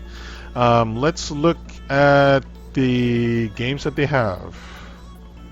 So save up to 75% with the Infinite Gaming Sale. So these will be slightly higher priced than the PlayStation 4 version. For example, the Battlefield 1 is $27.96, but the PlayStation version is $23.99. So that's $4 difference. But these are PC versions, so I do like the PC versions. So Mass Effect Andromeda, not this one. This is the Deluxe Edition. So What's this? Battlefield? Where's the Andromeda? Where's Andromeda? Anyway, they're around here somewhere. You should go look around. If you're looking for good deals on the PC games, these are obviously EA. Ubisoft has sales as well, but they're not super convincing because unfortunately Ubisoft has a terrible, pricing mechanic for the Philippines. They're pricing everything in euros, so everything is fucking expensive, even though they're discounted. So look at this. Let's see. Okay, E3 sale up to 75% off. So let's look at not Ghost Recon. Let's look at Watch Dogs 2 base game.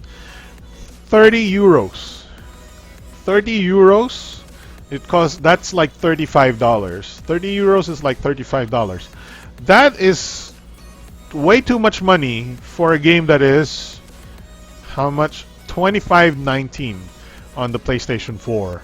Obviously, you can play the PC version in 4K.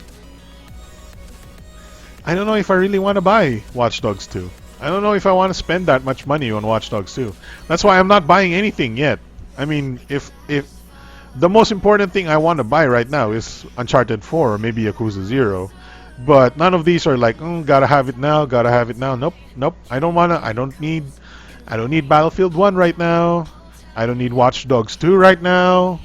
I don't need any of these games right this second. So I'm not buying any of them for now, but if you're somebody who's looking for games on your PC or Battlefield 1, Watch Dogs 2, or a lot of the PS4 exclusives, very good deals on the PS4 exclusives. And that's because of E3, right? So let's move on to the Nokia stuff. How boring could this be, though? Let's talk about the Nokia 6, 5, and 3. Let's start with the Nokia 3. So the Nokia 3 is going to be priced at $6,990. Yes, $6,990. Let's see what the specs on the Nokia 3 is. We have a 720p display, Nougat, unspecified Gorilla Glass. The MT6737. What? How's my sub? Hey, what's up, Gadget Addict? It's going fine. It's right here. I put it in a cardboard box. Cause I like to be fucking ghetto. There's the cardboard box. There you go. I love the fucking cardboard box. Let's see if I can show you the subscriber count. There you go. And 39,947. It's pretty good. I'm waiting for my Wi-Fi board so I can make it completely wireless. Let's go back to the regular view. I don't think you can handle all this. Sorry you're late. That's fine. We were talking about Bitcoin mining or cryptocurrency mining. Gadget, are you interested in cryptocurrency at all? Ryan J. Quizmundo says 11990 PHP for Nokia 6, 4GB RAM, 64GB internal, Snapdragon 430. I think it's actually not bad. You know what? So let's start with the Nokia 3.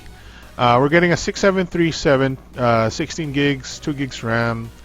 We have 8 megapixel, 8 megapixel. Kind of boring.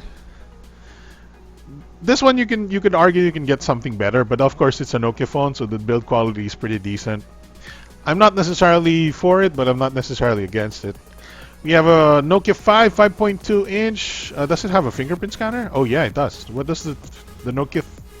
The Nokia 3 does not have a fingerprint scanner. Okay, that makes sense. Nokia 5 has a 5.2 inch 720p display and Snapdragon 430. 2 gigs RAM, 16 gigs of storage, 13 megapixel camera with 8 megapixel front. And this is priced at $9,990. A little pricey, but it is a Nokia phone. Now the final one You can graffiti it. I'm interested in it, although I think it's a bit of a how do I put it? I don't trust it basically. Yeah, yeah, it's true. But I'd be happy to make some. I feel exactly the same way.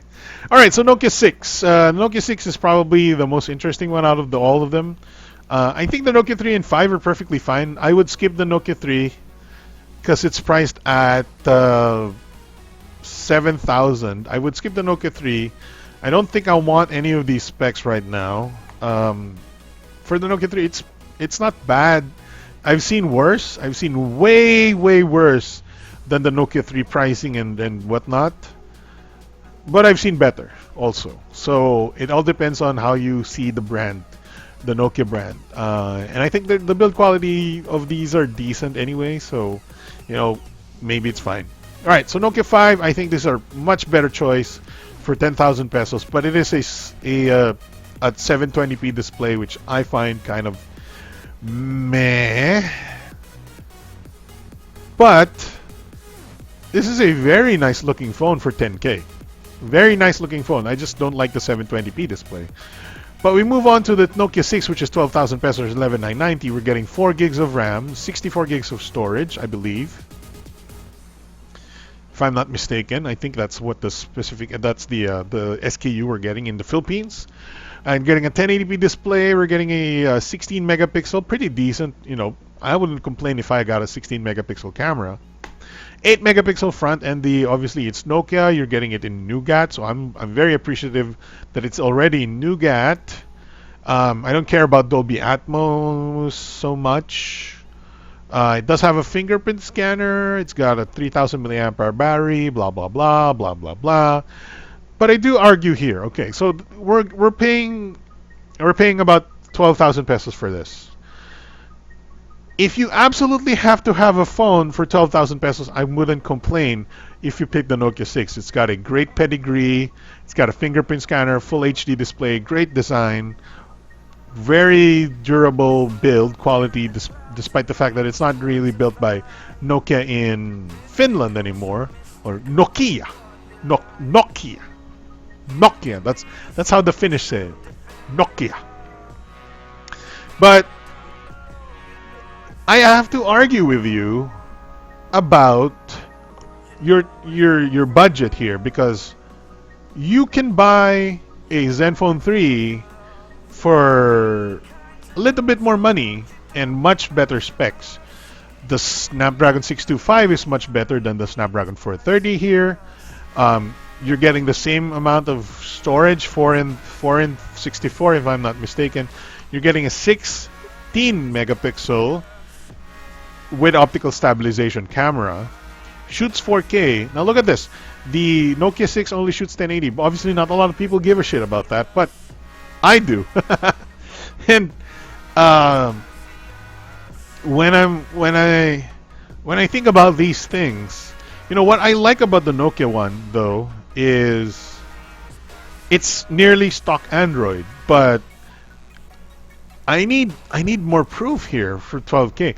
12K for a Snapdragon 430 1080p display with Nougat, a great build quality, build design. I'm all for it. I think it's a very good price point. I think it's a very good design. I think the brand is a very good, I think 12K for a Nokia, very decent Nokia, is right there. Is right there for it to be in a resurgence kind of point. If it were like less than 12K, more like if this guy was like 10K, it would be godlike. It would be the extreme resurgence of Nokia. It would be, I would be, dropping to my knees and saying Nokia's back, Nokia's back. But it being 12K, it's just a very nice phone for 12K by Nokia. Or what is the shell of a man that is Nokia? And you're getting it from someone who with more experience in making this style of smartphone. Yeah. Whereas this is one of the Nokia's first Android touchscreen phones, right? No, they made touchscreen phones before, and this is made by HMD now, not Nokia, Nokia Finland, were making touchscreen phones even before the iPhone, but they were resistive touchscreen phones. And then they went with the Express Music and stuff like that. They made some kind of questionable touchscreen, and then they made the touchscreen phone in the Nokia N8, and then that was really stupid, really crappy. The software was really shitty, so many bugs. It was super confusing because it was a Symbian S60 or something like that. But they did make touchscreen phones. And then Microsoft, or they sort of started making Windows phones, which were touchscreen phones as well. And then Microsoft bought them, and they went went hardcore into Windows Phone. So they were making Windows and touchscreen devices for a while, until Windows Phone died. Microsoft shuttered down Nokia under their wing, and then a brand called HMD in China bought the Nokia brand. When HMD bought Nokia, not brought Nokia.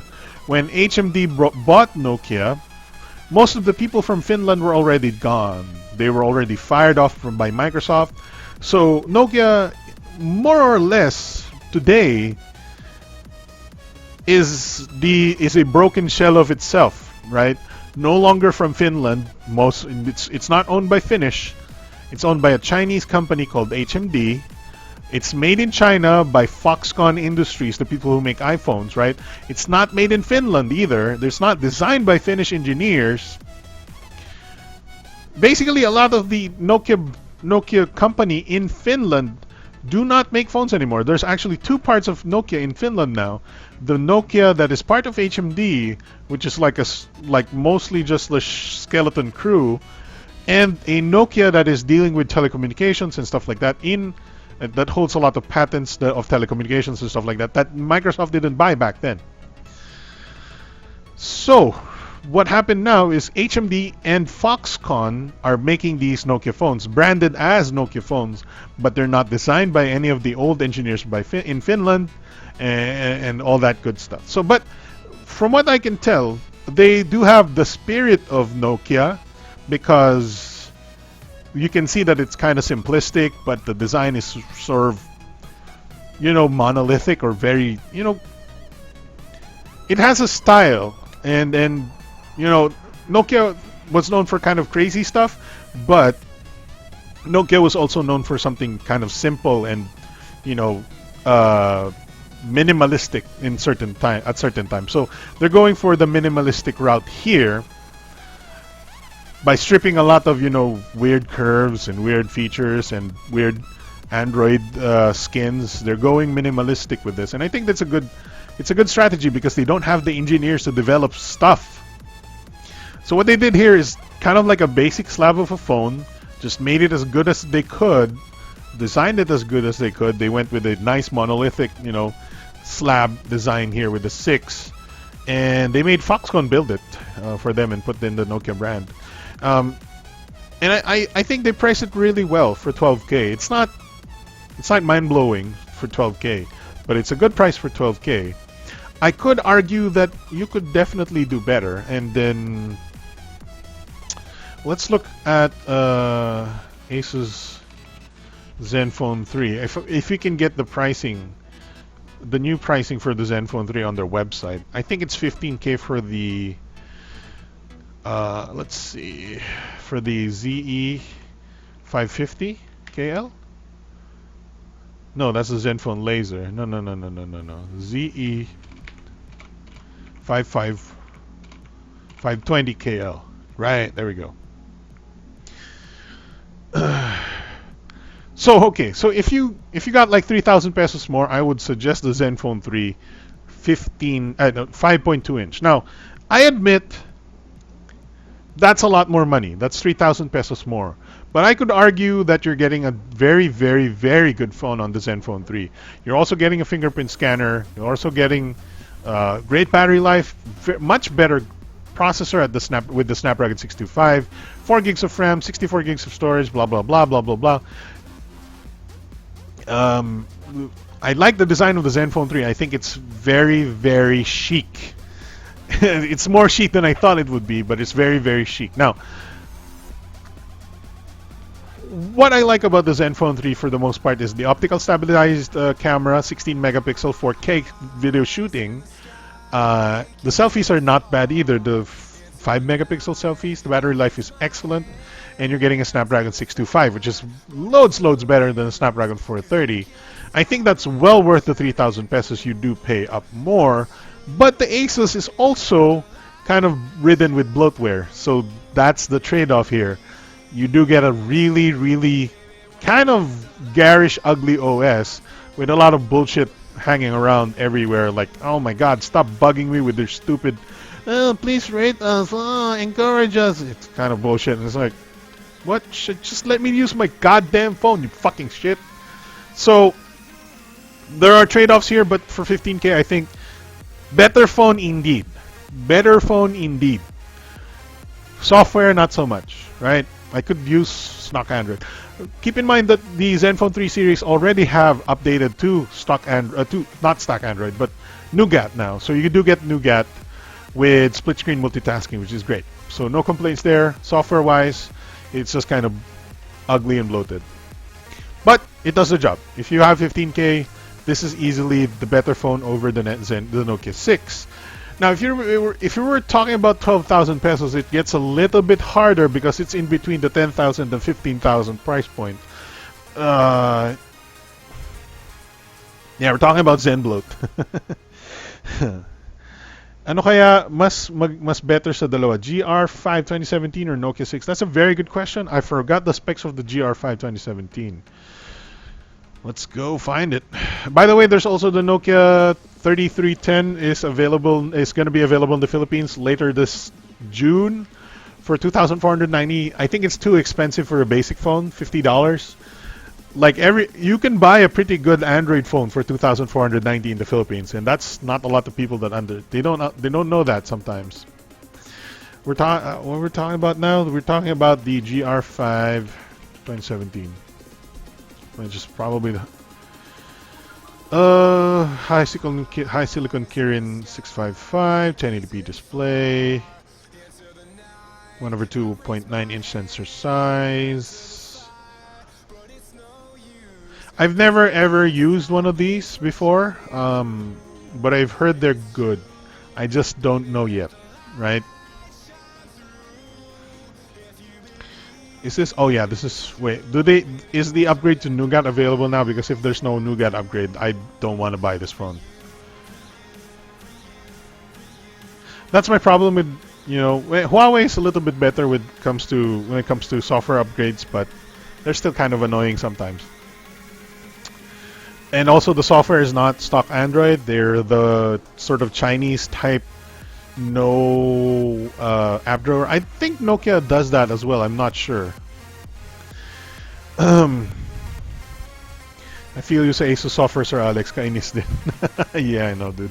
They just want to bug you every single time. There was one time when the gallery on the Asus software was like, when you open the gallery, there would be icons rolling down the bottom of the screen, and then it would stop in the corner and say, "Hey, why don't you use our photo collage?" I mean, shut the fuck up! Let me use the fucking gallery without getting interrupted by your stupid bloatware. What is going on? This is not a fucking feature. You're making this fucking smartphone look like a fucking 5-year-old toy. What is this rolling shit on my screen? Like what? If you were using Google, and then shit just started rolling down the bottom of your screen. Hey, why don't you search for this shit? That's fucking what? What?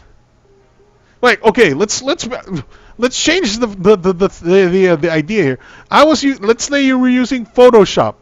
And then there was like rolling shit on the bottom. Hey, why don't you use the filter here? Why don't you use a black and white filter, bro? Encourage us to do more of this bullshit. That's so unprofessional. That's so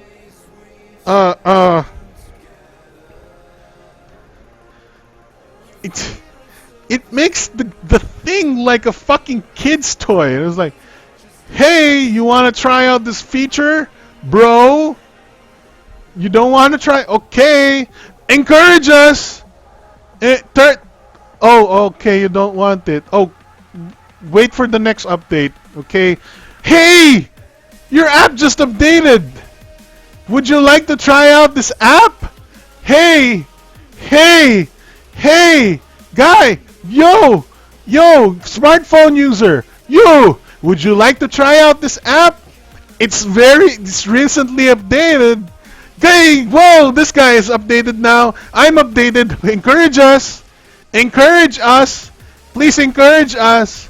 By the way, did you know that you have 3 apps reducing your battery life? Would you like to run this app that I just installed to disable these 3 apps that you're using? It's fucking what? It makes you look like a fucking idiot in front of your phone. You're not in control of your phone. Your phone is in control of you.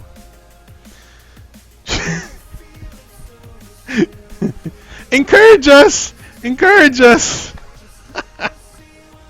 Oh man. Okay, so anyway,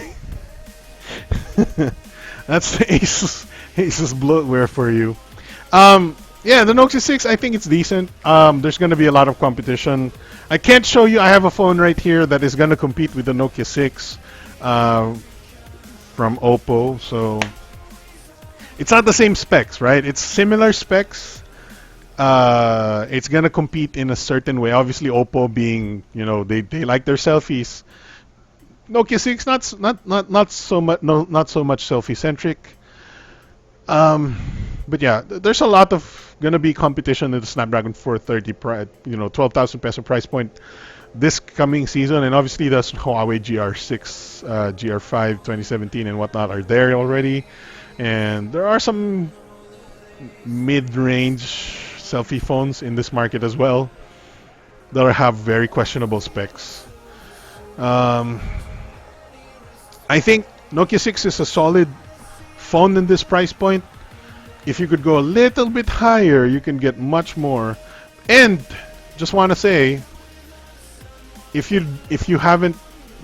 I haven't told you this yet, you could probably get a good deal on the Huawei P9 secondhand. If you look around, Huawei P9, holy what? 14,000 for the Plus? The Huawei P9 is selling at really, really, really low prices in the second-hand market. Really, really, really low prices in the second-hand market. Look at this guy, Huawei P9 Plus. This is not even just the P9. I was just talking about the P9. The P9 Plus is even more of a phone, and this is priced at 14,000. I don't know why. I don't know why the prices of the Huawei P9 is so low, but these are some amazing phones you can buy. And they're like light years better than the Nokia 6. Huawei P9 for 14,990. This is pretty decent, but I would probably invest in if it were 15K, I would go for the Zenfone 3 because it would have warranty. If I bought second hand, it wouldn't have warranty. But if you can get a good deal on the Huawei P9 second hand, give it a try. Keep in mind, you're buying something second hand, so you have to be vigilant when it comes to, if you're getting a really shitty phone, you're being tricked, right? If you have to think about that kind of thing. Look at this thing, 13K for Huawei P9, 12,999 for Huawei P9. Jesus Christ, there's 9,000 for a Huawei P9. I don't even know. Well, make sure you're not buying the Huawei P9 Lite because that's the super cheap version, and don't buy that. P9 Lite, don't buy that. Huawei P9. What is the Oppo F1S upgrade? What is he talking about? Huawei P9 Lite, don't buy that. Just buy the P9, regular P9. Huawei P9 in Cebu for 11,000. Huawei P9 Go in San Pedro Laguna for 12,999. So these are, look at this, San Pedro Laguna for 12K. There's some very good deals for the Huawei P9, and I don't understand why the prices are so low, but the prices are so low. dual. So this is 13,000 in Metro Manila. Samsung charger. What is this? A stolen unit? Samsung charger. What the hell? why is it Samsung charger? P9 titanium with the box. Oh, I love the titanium. I have the titanium, and look at that. It's got an NTC sticker as well for 13K in Antipolo City, Rizal. So it's a little bit farther. 13K for this kind of phone. You will definitely want this phone over the Nokia 6. I tell you, the Huawei P9 camera is no joke. Issue, di nagana saksakan ng earphone. Okay, this has a problem. Don't buy this one. Right, so I'm not encouraging a lot of people to buy secondhand if they're not comfortable with buying secondhand, but it's an option. It's an option. Other than that, there's not a lot of phones that I could easily recommend in this price point. Not even the Nokia 6. I don't even easily recommend the Nokia 6 in this price point. But from what I understand, it's a pretty decent phone, and I have no complaints with what it's giving you for 12,000 pesos. I think if you add a little bit more money, you can get the Zenfone 3 though. May nakita pala akong Huawei Honor 4X sa daan, basag lang ang screen. Yun lang. Alright, so that's the Nokia 3, 5, and 6. As you would expect, the super rumored Nokia 9 still not around. The one that no, I don't hate the whole. See, Adrian D Max is the one, the number one fan of the Nokia 9, and he always posts the Nokia 9 stuff. Obviously, he posts a lot of other things, and I don't have a problem with that. I do like that he's passionate about phones and stuff like that. But I do have to say that the Nokia 9, rumor and spec sheet bullshit that has been popping up for like 20 years now, for over 3 years now probably, is still not out. Still not out. Okay? How many fucking years do we need to wait for this Nokia 9? And I'm not waiting. I'm just calling this shit out, because we need to stop being such fucking idiots about thinking that this phone is coming out soon. It's not coming out soon. This is the Phoenix One all over again. This is why I hate these. Okay, so this is why I hate people getting excited over shit like this, because they think phones are coming out when these rumors and shit happens, and I'm like, I need to call it out that this phone is likely not going to come out anytime soon or ever, because people will likely wait for this shit and be like some dumbass on the forum or the group and be like, I'm not buying that phone because I'm waiting for the Nokia 9. Nokia's coming back. Nokia's coming back. Well, Windows Phone. What I'm trying to do is prevent people from having misconceptions about technology and whatnot. I'm trying to give you a good idea on what's going to happen, so and you're not one of those ignorant idiots that think a Nokia 9 is coming soon.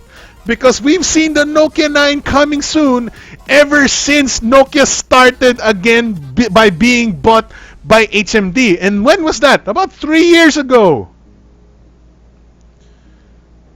The specs have already been updated 2 or 3 times on the Nokia 9. It used to be a Snapdragon 821. Now it's an 835. So let's get that out of our head. Let's use our brains to not learn which phones are realistic and which phones are not, because it's getting annoying to listen to idiots who see one rumored phone and they're like, oh my god, that's coming soon, don't sell me on any other phone ever. If you waited for a Nokia 9 ever since that rumor came around, you've been waiting for more than 1 year for a phone.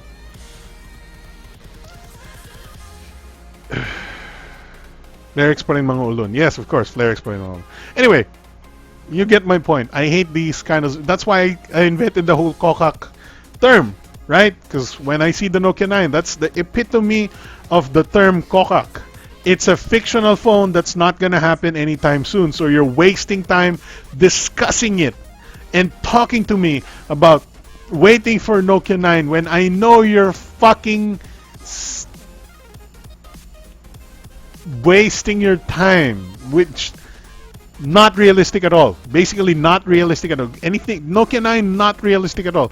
Maybe later this year. Maybe I don't know, but maybe. But by the time this Nokia 9 ever comes out later this year, the spec sheets would already be old.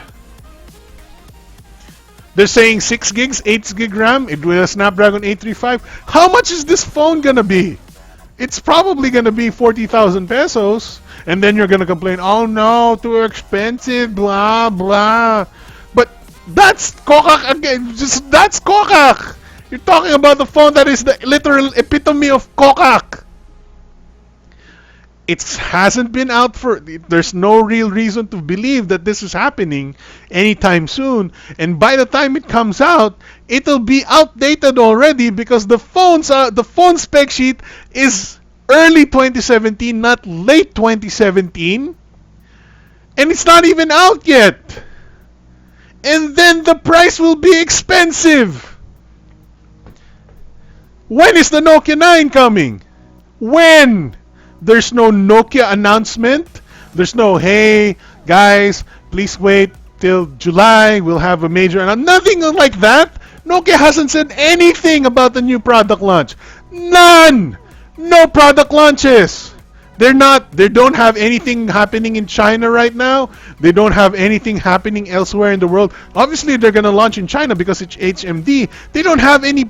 Like, if you need to have a product launch, the announcements come like 1-2 months in advance, and it's not happening right now. So that means June, July, August, by the very earliest, the launch of the Nokia 9, if that is ever gonna happen, is in August or September. That's when the iPhone 8 will come out, and the new Pixels will come out, and the Note 8 will come out. Look at where you're looking. You're putting your phone in right next to the fucking Note 8 and the iPhone 8 and the Pixel 2.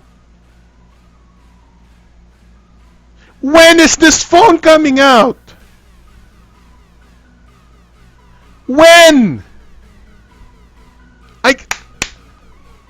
Literally, Nokia has to immediately like snap like this. We're gonna have a launch in China right this fucking minute or after E3. Just after E3, we're gonna have a fucking launch. Here's our Nokia 9. We're gonna launch it before September because iPhone Note 8 Pixels. When are you gonna launch this phone? And then we're like, oh my god, Nokia 9, Snapdragon 835, so amazing, wow. Kokak! Kokak! That's some kokak shit, bro!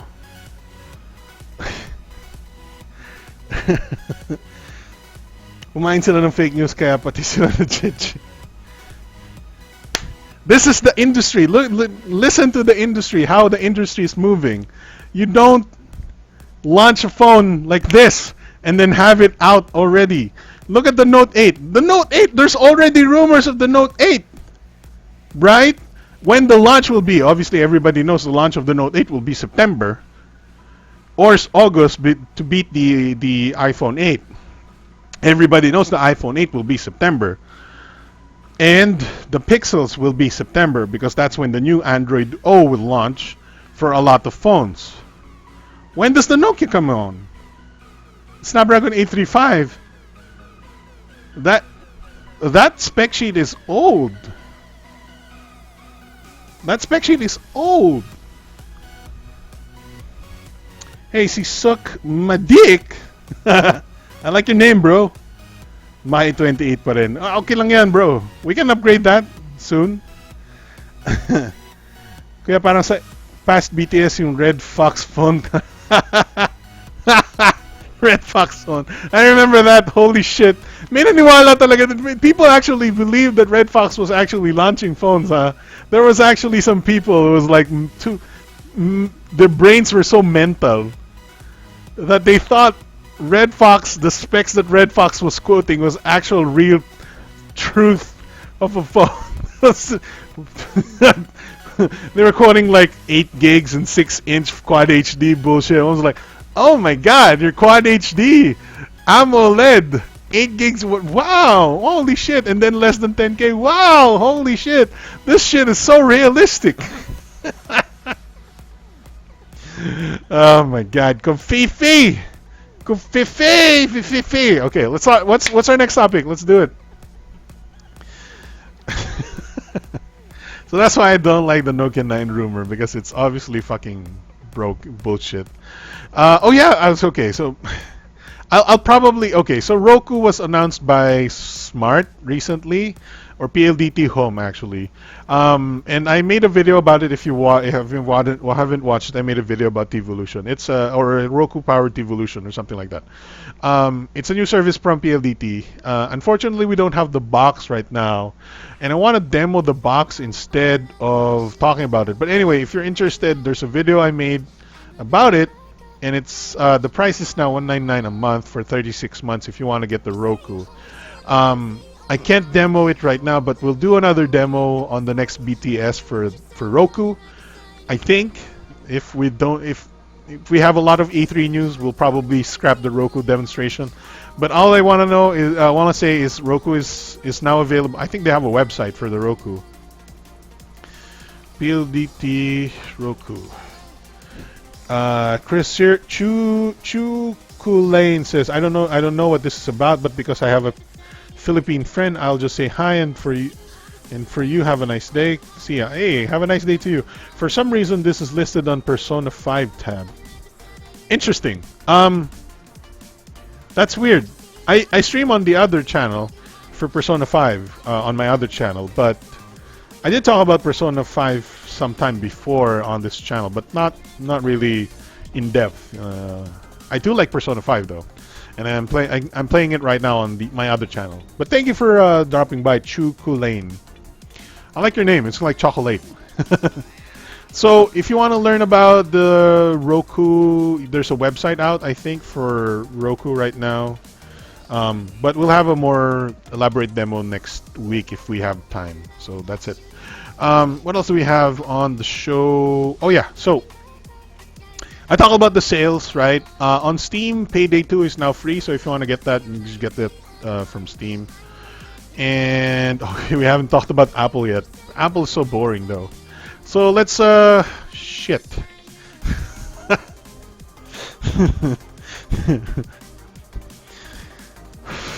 I'm not even gonna do a lot of discussing. So number one thing that Apple announced on the Worldwide Developers Conference is the Apple HomePod, a new sort of smart speaker for your home. They're advertising it as a high audio quality smart speaker. I don't think anybody cares in the Philippines about smart speakers, but there you go. It's like $130, $200 something dollars, I forget. You can definitely read some of these in updates. So iOS 11 is the #1 biggest thing in my opinion for a lot of people, and I think the features on iOS 10 is very nice. I don't remember all of them, but I know that the UI is much better. Copy pasting is nicer, and on the tablet side, you can have like split screen multitasking and very nice stuff like that. I like that. There's some MacBook Pros and MacBooks and refreshed, and all of the new Macs are now 7th generation Core, Intel Core 7 Kaby Lake processors. Anyway, whatever. And there's a new iPad Pro 10.5 inch, but that's about it. Like obviously some of these announcements are huge, like the iOS 11. There's very nice update to a lot of iPhones and iPads, and the new iPad Pros are very nice, I admit. I don't give a shit about the watchOS so much. I don't know if that's actually that important. HomePod is a big announcement, but I don't think a lot of people would be caring so much unless you're a big Apple fanboy guy that wants to talk to Siri a lot. No. And then Apple with the new refreshed iMac Pro, MacBook, and Macs.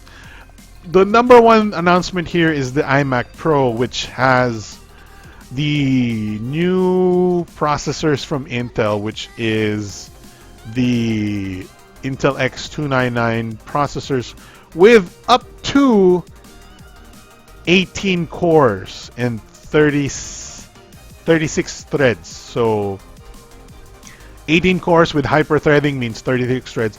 This is the Intel X299 processor, which is the most amount of cores and threads ever on a processor so far, even more than Intel's AMD's Threadripper. But Intel themselves have not even launched these, so you can't really expect these to be announced to be available anytime soon.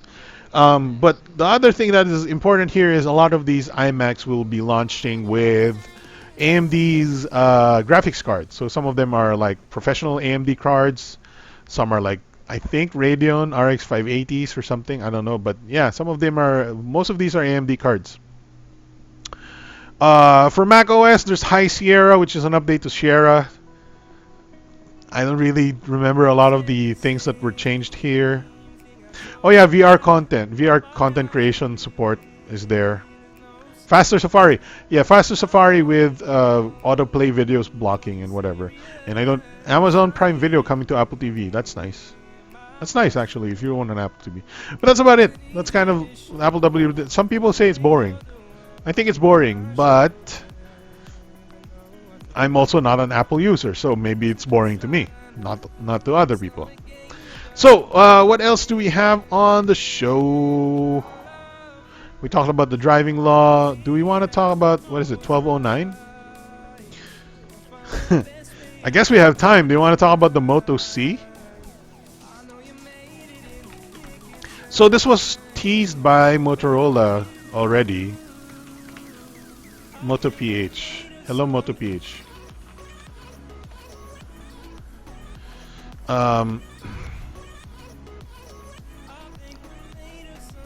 So they teased the Moto C, and it's coming soon. I think we already have a price. It's going to be an entry-level phone, and I think the pricing is a little decent, but the specs may leave a little bit people wanting here. So I think the pricing is like 3,900, right? There you go, 3,699. So 3,700 pesos, relatively affordable. This is like in the birthday gift territory. If you're a rich guy that gives 4,000 peso birthday gifts, but it looks like it's available now, and we're looking at a very low-end quad-core Motorola phone. And I'm not exactly hating on this thing because I think it's a pretty decent phone. We're looking at let's see, 5-inch 854x480. Obviously, we're not getting 720p here, sadly. Some phones can be 720p at 3699, but rarely. So that's not something we need to complain about here. I think the 854x480 on a display like this, at the price point like this, is pretty decent. No complaint there.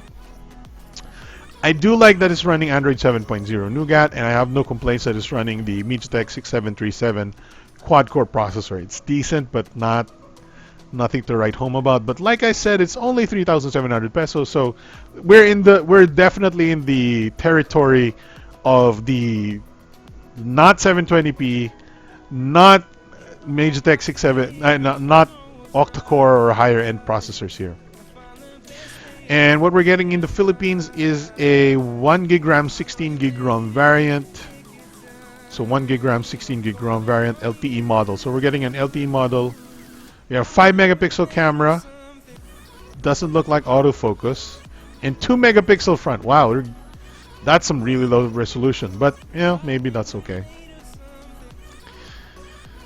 350 milliamp hour battery, removable.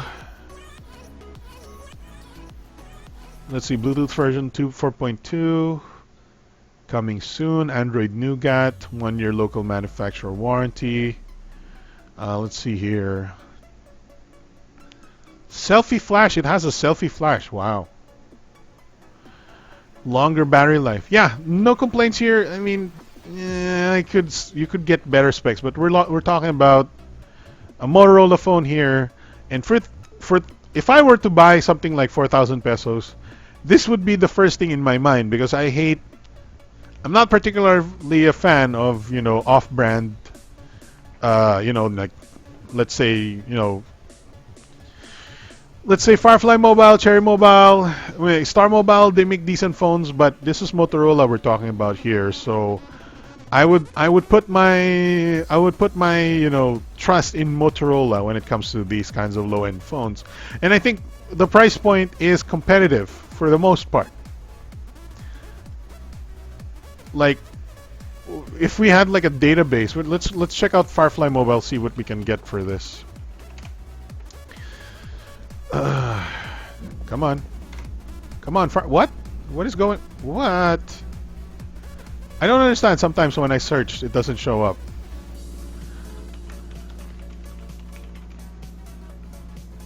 All right, there we go. So look at that. Wait. Okay, what's the most recent phone that is like under 4,000 pesos here? 3199. No, let's find something else here.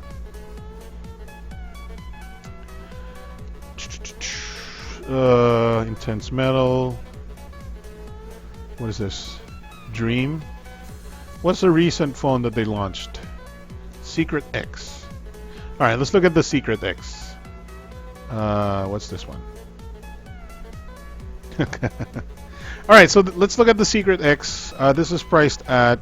Oh, this is 2,000. No, let's not compare it with that. Let's compare it with the 4,000 peso phone. With sub 4,000 peso phone. I think the Intense Metal should be sub 4,000. I just have to find it. 3199. What is this one? Ari Secret X. No. Let's find something else. Let's find the Intense Metal.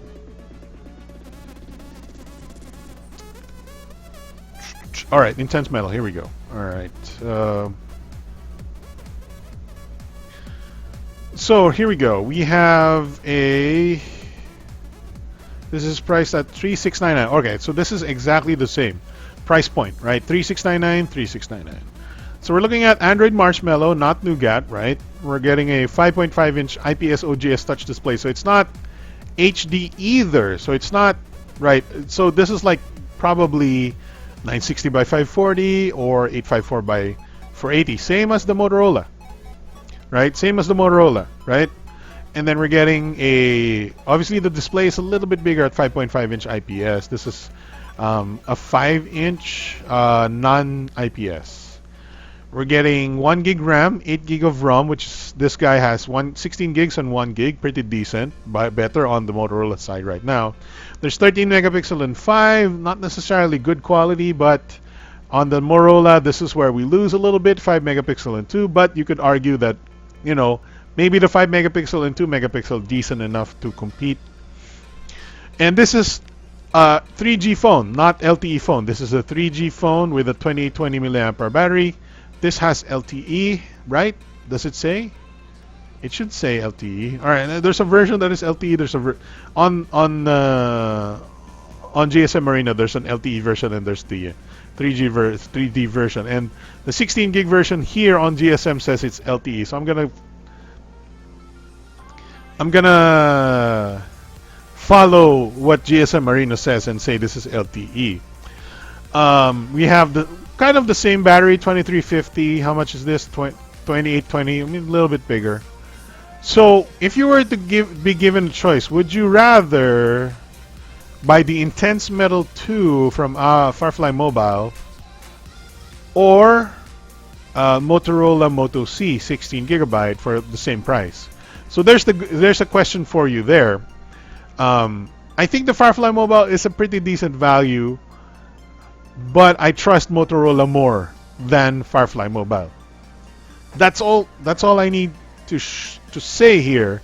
is that I trust Motorola more for my money at 3699 than Firefly Mobile.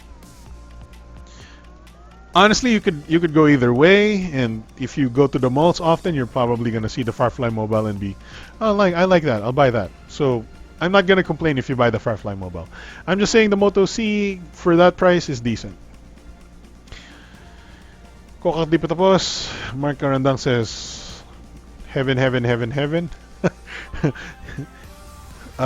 Angel whatever. Alright, so that's the Motorola Moto C, and I think that's all our topics for this week. Did you know that, let's talk about E3, right? So right now, in about 2 hours and a half, or 2 hours and 40 minutes from now, Electronic Arts will start their E3 press conference. That's crazy. E3 is literally 2 hours and 40 minutes from now. That's E3. That's the start. Obviously, E3 is also not gonna. Sometimes some brands start E3 earlier than the actual E3 convention floor. The convention floor is like, let's say SMX. That's a convention floor. But sometimes brands, they start the press conference earlier than the convention floor. So that's what's happening here. And I think Microsoft is also before the opening of the convention floor, which is 5 a.m. Holy shit, 5 a.m. on Monday. So I don't know if I want to be awake, but I want to keep up with these. Did you already talk about EDSA Wi-Fi? Hey, perfect timing though, Gadget Addict, because I wanted to talk about it, but it was not too much news unless somebody else had some input about it. What can you say about the EDSA Wi-Fi? I know it's, I actually am invited to the launch on Monday, and right now I don't think I want to go because everybody already knows about it at this point. Maybe I could go there and start like vlogging and be like, hey guys, check it out. I can upload my YouTube vids here. Man, check my YouTube vids. Party. Oh yeah, the new Need for Speed. Oh well, we'll see more about the new Need for Speed in this coming Electronic Arts, press conference. So I'm looking forward to that. I don't know if people are interested in Need for Speed anymore, but I want to play. I want to play Need for Speed. I want to play something that is like. Yeah, I saw your video. Do you want me to play your video so I can pirate your copyrighted content on my YouTube channel? I saw your video. It was a nice video about trying out the Wi-Fi. Hey guys, everybody, if you don't know yet, Gadget Addict has a YouTube channel, very nice YouTube channel about the gadgets and technology. And he talked about recently the free Wi-Fi thing. There we go. I'm not gonna play his video unless he says I should. Oh yeah. So Gadget Addict, I know since you're talking about banana pie, I saw this video about banana pie a la mode from your channel. You should check out the McDonald's Despicable Me Trio meal. I love that meal. All right, so the Despicable Me Trio meal. Sorry, this is not about gadgets at all. I love the shake. All right, so here's the Despicable Me Trio. Right, so they give you a burger, right? This is the burger McDo burger with added cheese, and the cheese is like very easy to melt, quick melt cheese. And generally, when they arrive to me, they're already melted, so it's nice that it kind of oozes out your burger. I like that. The burger is like if you give the score of Burger McDo like 5, cheesy burger is like 6. The fries are fries, nothing to. I mean, obviously everybody finds the fries from McDonald's a very good fries, so thumbs up for that. Commercial. McDo commercial. But the number one thing I like about the Despicable Me Trio is the. Sorry, I'm going to a website apparently. The number one thing about the Despicable Me Trio is the float. The float. Okay, so the float is what they call the banana honey float. banana honey float. The reason why I like the banana honey float is it tastes like sago gulaman. If you're familiar, I know Gadget Addict, you're probably already familiar with sagot gulaman, but sagot gulaman's number one flavor comes from bananas. It's a Chinese sweetener extracted from bananas. I forgot the name of that sweetener, but my relatives that are part Chinese, or actually I'm part Chinese, and some of my relatives that are more Chinese than I am, they have this banana sweetener. And that is literally what you put into sagot gulaman for that sweet aroma. It actually gives off a sweet aroma and taste. That is, I didn't even know it was from bananas, but it's literally, if you're eating or drinking sagot gulaman, you're like drinking banana juice.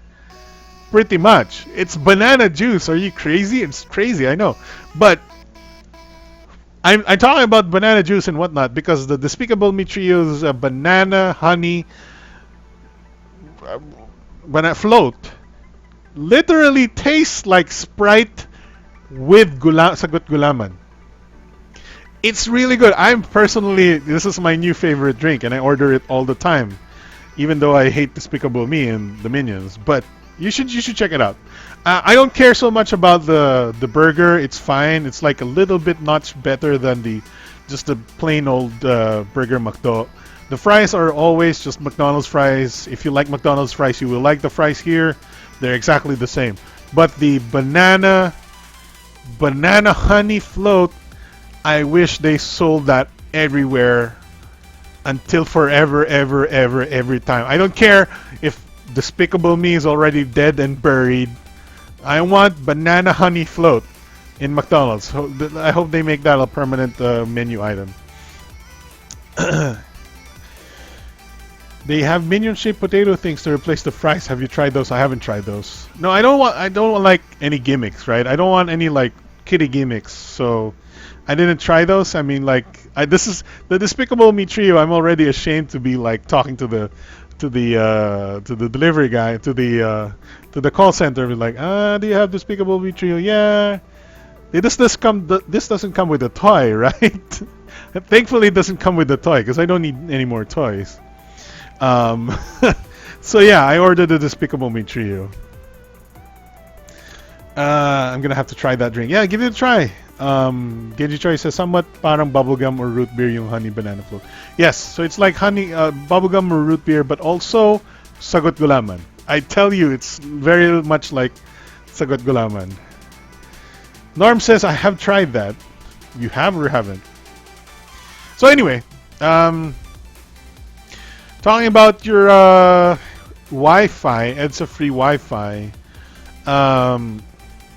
I do like the so in theory this is very nice. I have no complaints about this free Wi-Fi that the DICT and the government is enforcing now, and I do like the movement that it's like democratizing. Wait, democratizing? Is that the right term? Basically, making internet free and available for a lot of people is very, very, very, very, very good.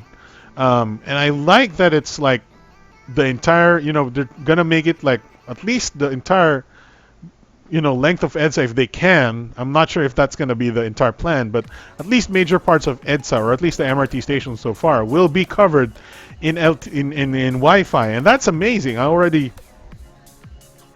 appreciate the fact that it's free and whatnot. And when I go to malls and Shangri-La is my number one favorite event place when people have product launches in Shangri-La, because Shangri-La has amazing Wi-Fi and it's open. There's no like, hey, log in here and then check this box to get Wi-Fi. No, you just log into, if you're like walking next to Shangri-La, you can pick up Wi-Fi from Shangri-La instantly, and it's so amazing.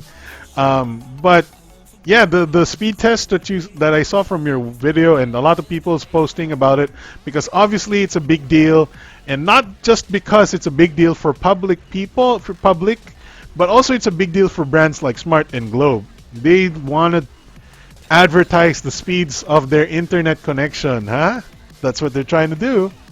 They want to show people that their internet connection can go as fast as XXXX on the MRT. And you're like, okay, man, hey, I heard there's free Wi-Fi here. And then you go like speed test. Oh my God, I got 150 Mbps up and down. I'm gonna subscribe to Smart now, or Globe, right? That's kind of what they're trying to do. I think that's what that's essentially why there's Wi-Fi's are branded and whatnot. And obviously, if it were like a government project, they wouldn't brand the Wi-Fi. They wouldn't brand the Wi-Fi. So the branded Wi-Fi is a sort of compromise between the government asking for free Wi-Fi from Globe and Smart, and also Globe and Smart getting free advertising on these major platforms, the MRT stations. It's impressive, but I just hope it manages with so many thousands of people connect. I think they have like Ruckus Wi-Fi. They generally are able to, Ruckus Wi-Fi, routers are very, very good with public places. So these are the ones that are, these are the Ruckus Wi-Fi routers are the ones in malls. And malls can handle a lot of load of Wi-Fi, and same as Shangri-La and other hotels. So if they use the proper routers, they shouldn't have any problems with getting people connected. The possible problems here, if they're using a decent, if they're using decent routers, the problem here is bandwidth. If they can maintain the bandwidth for a lot of people, I think it's been proven that in malls and stuff, they haven't had a problem in maintaining the bandwidth anyway, right? I think they basically just treat it like, obviously Smart already offers unlimited internet, so they can just give it 1 gigabit Ethernet, fiber connection, and just let people play around with it. That's perfectly fine. Globe would have a harder time providing, unlimited throughput on their network, because they do seem to have much less of a network or bandwidth to give away, but they do seem to have enough for most people that you wouldn't notice any throttling or any issues with too many people on the network. And even if there's too many people on the network, the speeds are so high that you could probably still get like 10 download, 10 upload Mbps. So it's perfectly fine for a lot of people. And that's a very, very nice thing. That's what I'm a little confused about. It's a government-funded project, but Smart and Globe charge after 30 to 60 minutes plus the branding. Oh, they do charge? I thought it was like completely free, unlimited. But if they do charge after 30, 60 minutes, it's just... They probably just went like, hey, you guys give us a 30-minute, 60-minute free internet, and we're going to let you do it on public roads and stuff like that. Maybe it's just like that. I guess it's a delicate balance of private and government funding. Probably, yeah. I didn't know about the limitations there, but it sort of makes sense to manage the bandwidth. But you can go around, right? You could go around the limitations of the 30-60 minute by just logging in from a different device, or sometimes different phone number on. I think Globe checks your phone number. If you switch your phone number, you can get more internet. What I do like about this, okay, so this was, I wanted to do like a tutorial for a lot of YouTube people, because a lot of people who want to start YouTube has at least one issue with their lives. It's like, oh, my internet is so slow, uploading takes too long, and for the longest time, I wanted to give like people life hacks for YouTube. So I think not a lot of people have considered it, or maybe they've considered it but they just didn't take it seriously.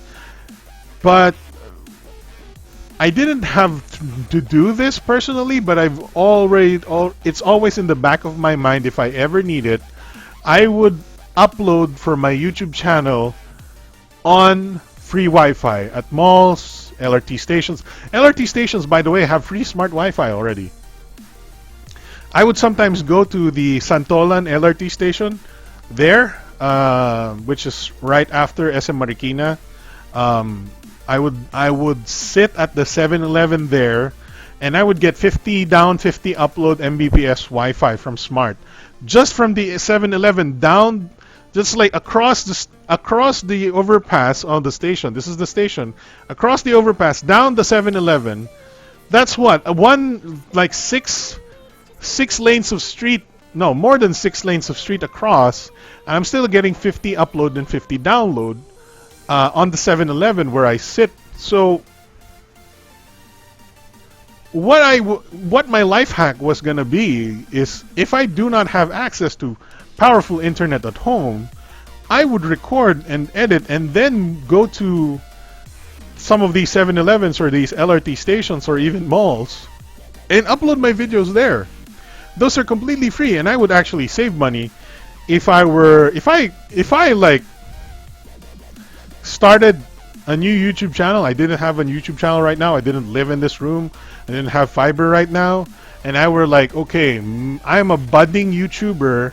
I got like 50 subscribers. I don't have internet access. I just use my phone to vlog or to make videos and record like unboxings, tech, whatever. I would seriously consider visiting malls or MRTs or LRTs. Right now, MRTs, obviously you can do that now. But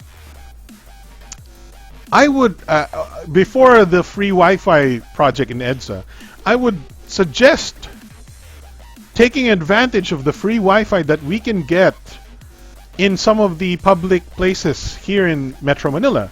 And I'm not saying bring your laptop and upload with your laptop there, because that's kind of awkward. And I know you can do it if you wanted to. If you're like, your cheeks are so, if you have like, you don't feel awkward when doing that among other people, but I feel awkward. So, maybe that's me being a little bit sheltered, and also being able to upload from here where I have, where I'm very happy and can stretch out anywhere.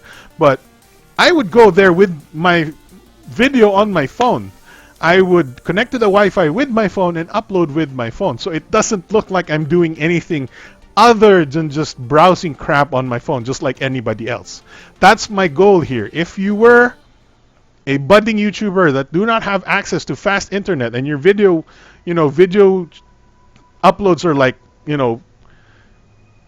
1 gig. I used to upload 1 gig. Now I upload like 4 or 5 gigs every video for like shorter videos now. But I used to upload like 20 minutes 1 gig, 20 minutes 1.6 gig, and it would take, on my DSL, it would take literally 9 hours, 6 hours to 9 hours, depending on the size.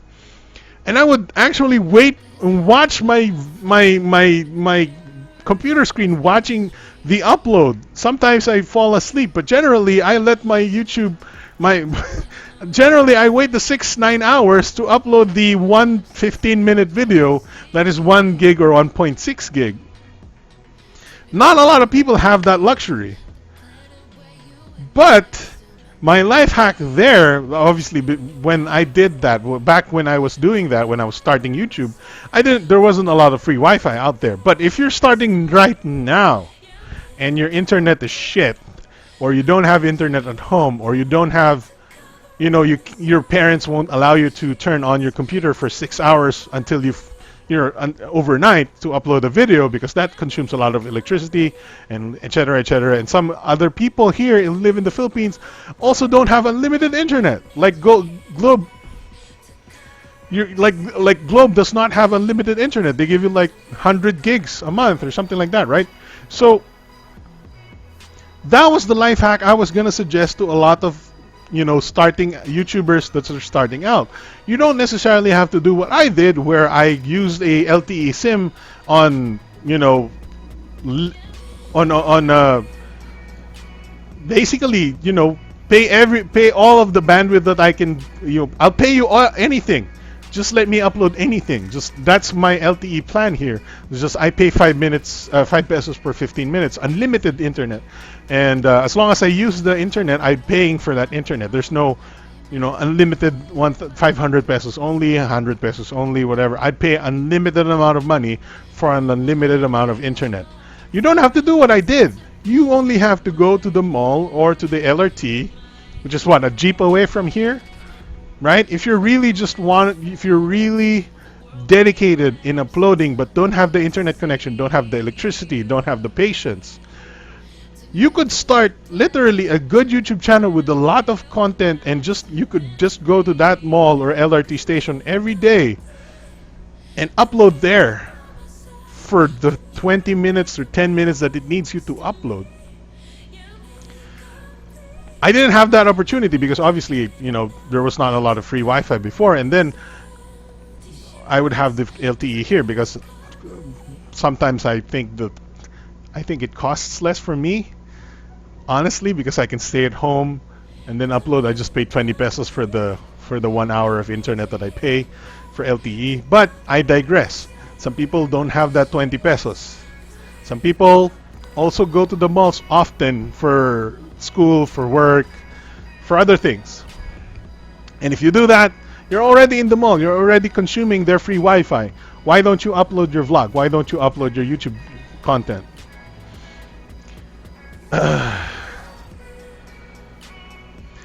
What is going on? Let's read some comments here. I think at launch they won't have limits, but then soon it will have the same 30-60 minute limits that you find at airports. That's probably prudent of it. That's probably the proper way to do this.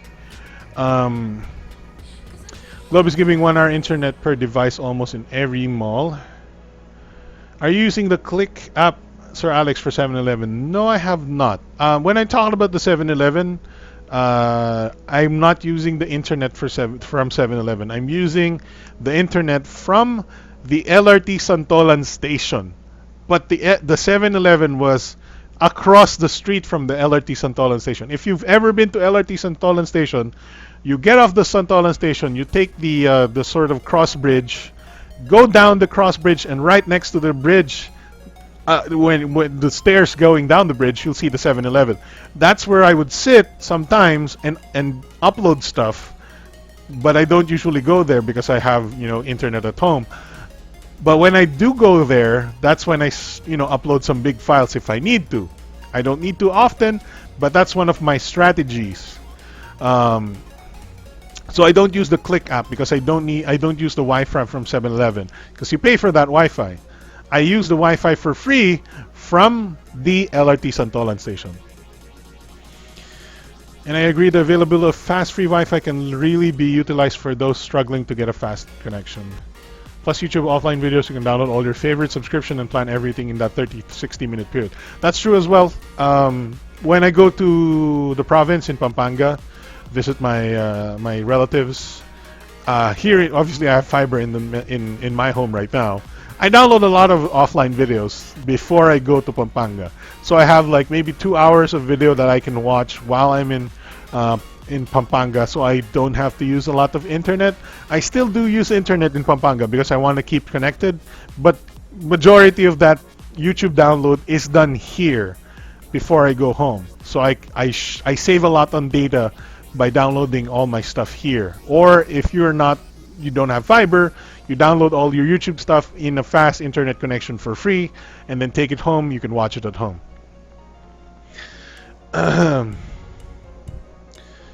Me too, Sir Alex. I do ma-hopping sometimes. Naka-agad laptop mo. Sagarin nyo na yung 60 minutes ng smart. Tablet na lang ang pag-upload. Pwede, yeah. Tablet is decent as well.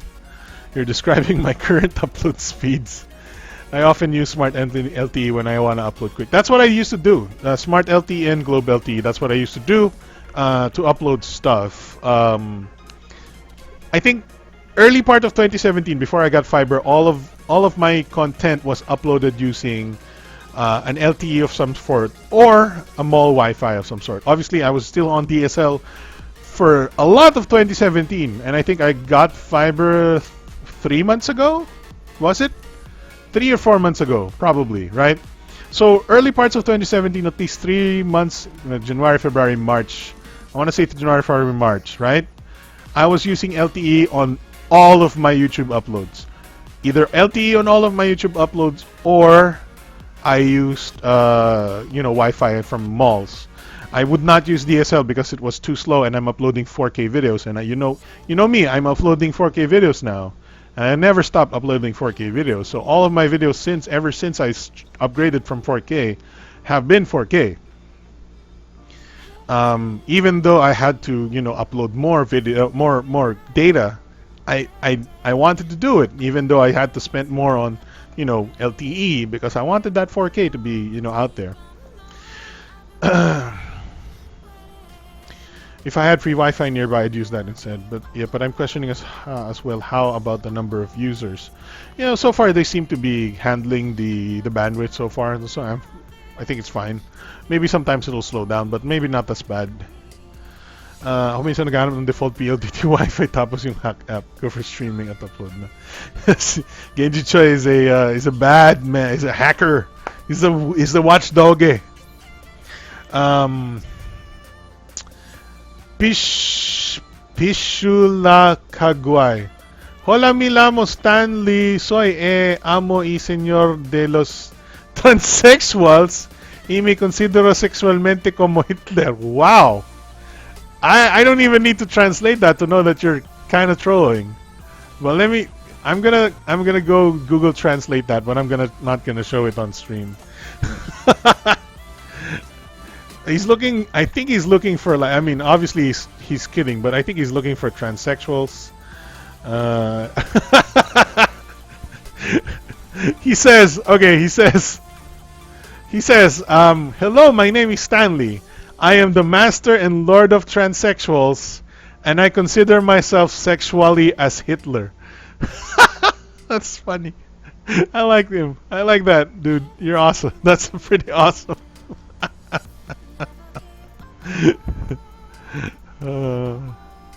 You you crack me up, bro. Oh boy. Okay, so I think it helps more content delivery networks have put more servers in the Philippines. I think so too. Yeah, probably. Yeah, I feel that way a little bit. Yeah.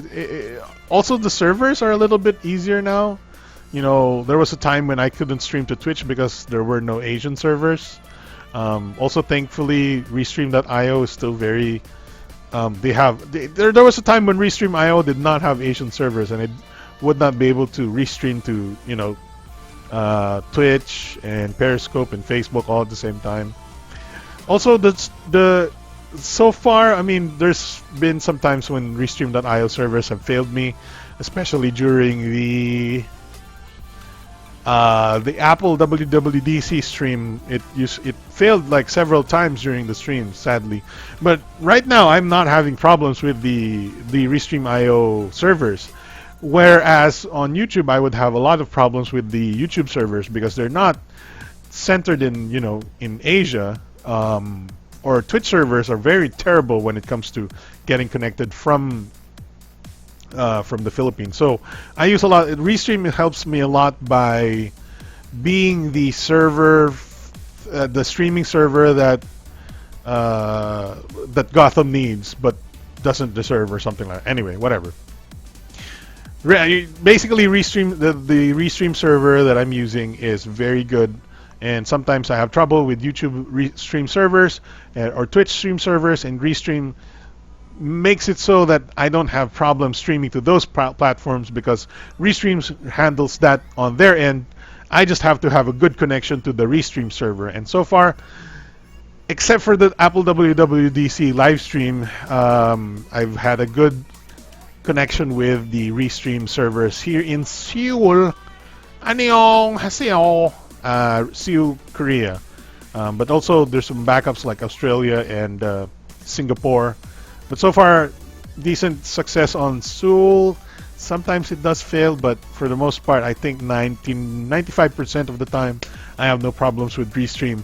And for YouTube servers, I have like, I want to say 75% of the time is good. And for Twitch, it's like 50% less, or I want to say 40% on Twitch is of the time I get to stream good, but like I said, 40% decent quality on Twitch, 75 on YouTube, and 95 quality good.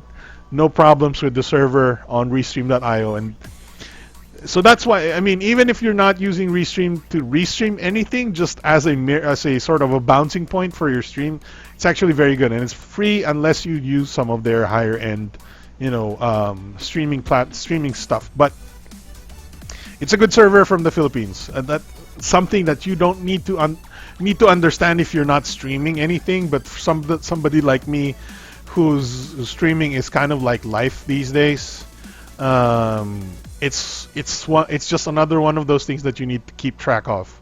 And thankfully, Restream.io makes that kind of thing not a problem for me. All right, so maybe that's it for the show. It's almost about 3 hours. Wow, there's 2 hours and 50 minutes of the show. I want to dedicate this big time show to everybody, but number one dedicated to Pishula Kagwai from Twitch. Okay, so that's the stream for today. That's our big time show. Very interesting show. A lot of Bitcoin stuff. I don't know if people are interested in Bitcoin stuff, but maybe we can make some money with the Bitcoins. Okay, so thank you for watching. I'm Alex from thetechnoclass.com. That's been the big time show for June 10th, 2017. E3 is literally in 2 hours, or at least one of the E3 press conferences. If you want to stay awake, I don't think I'll stream it because the copyright issues with game-related press conferences are very strict. But if you want to stick around, maybe we can talk. Not like maybe I'll see you on watching the E3 stream, the EA stream or something. I don't know. But thank you for watching. I'll see you guys next week where we talk about E3 stuff and maybe a little bit about the Roku box that PLDT Home has launched. Thanks for watching, and I'll see you guys next time. Woo!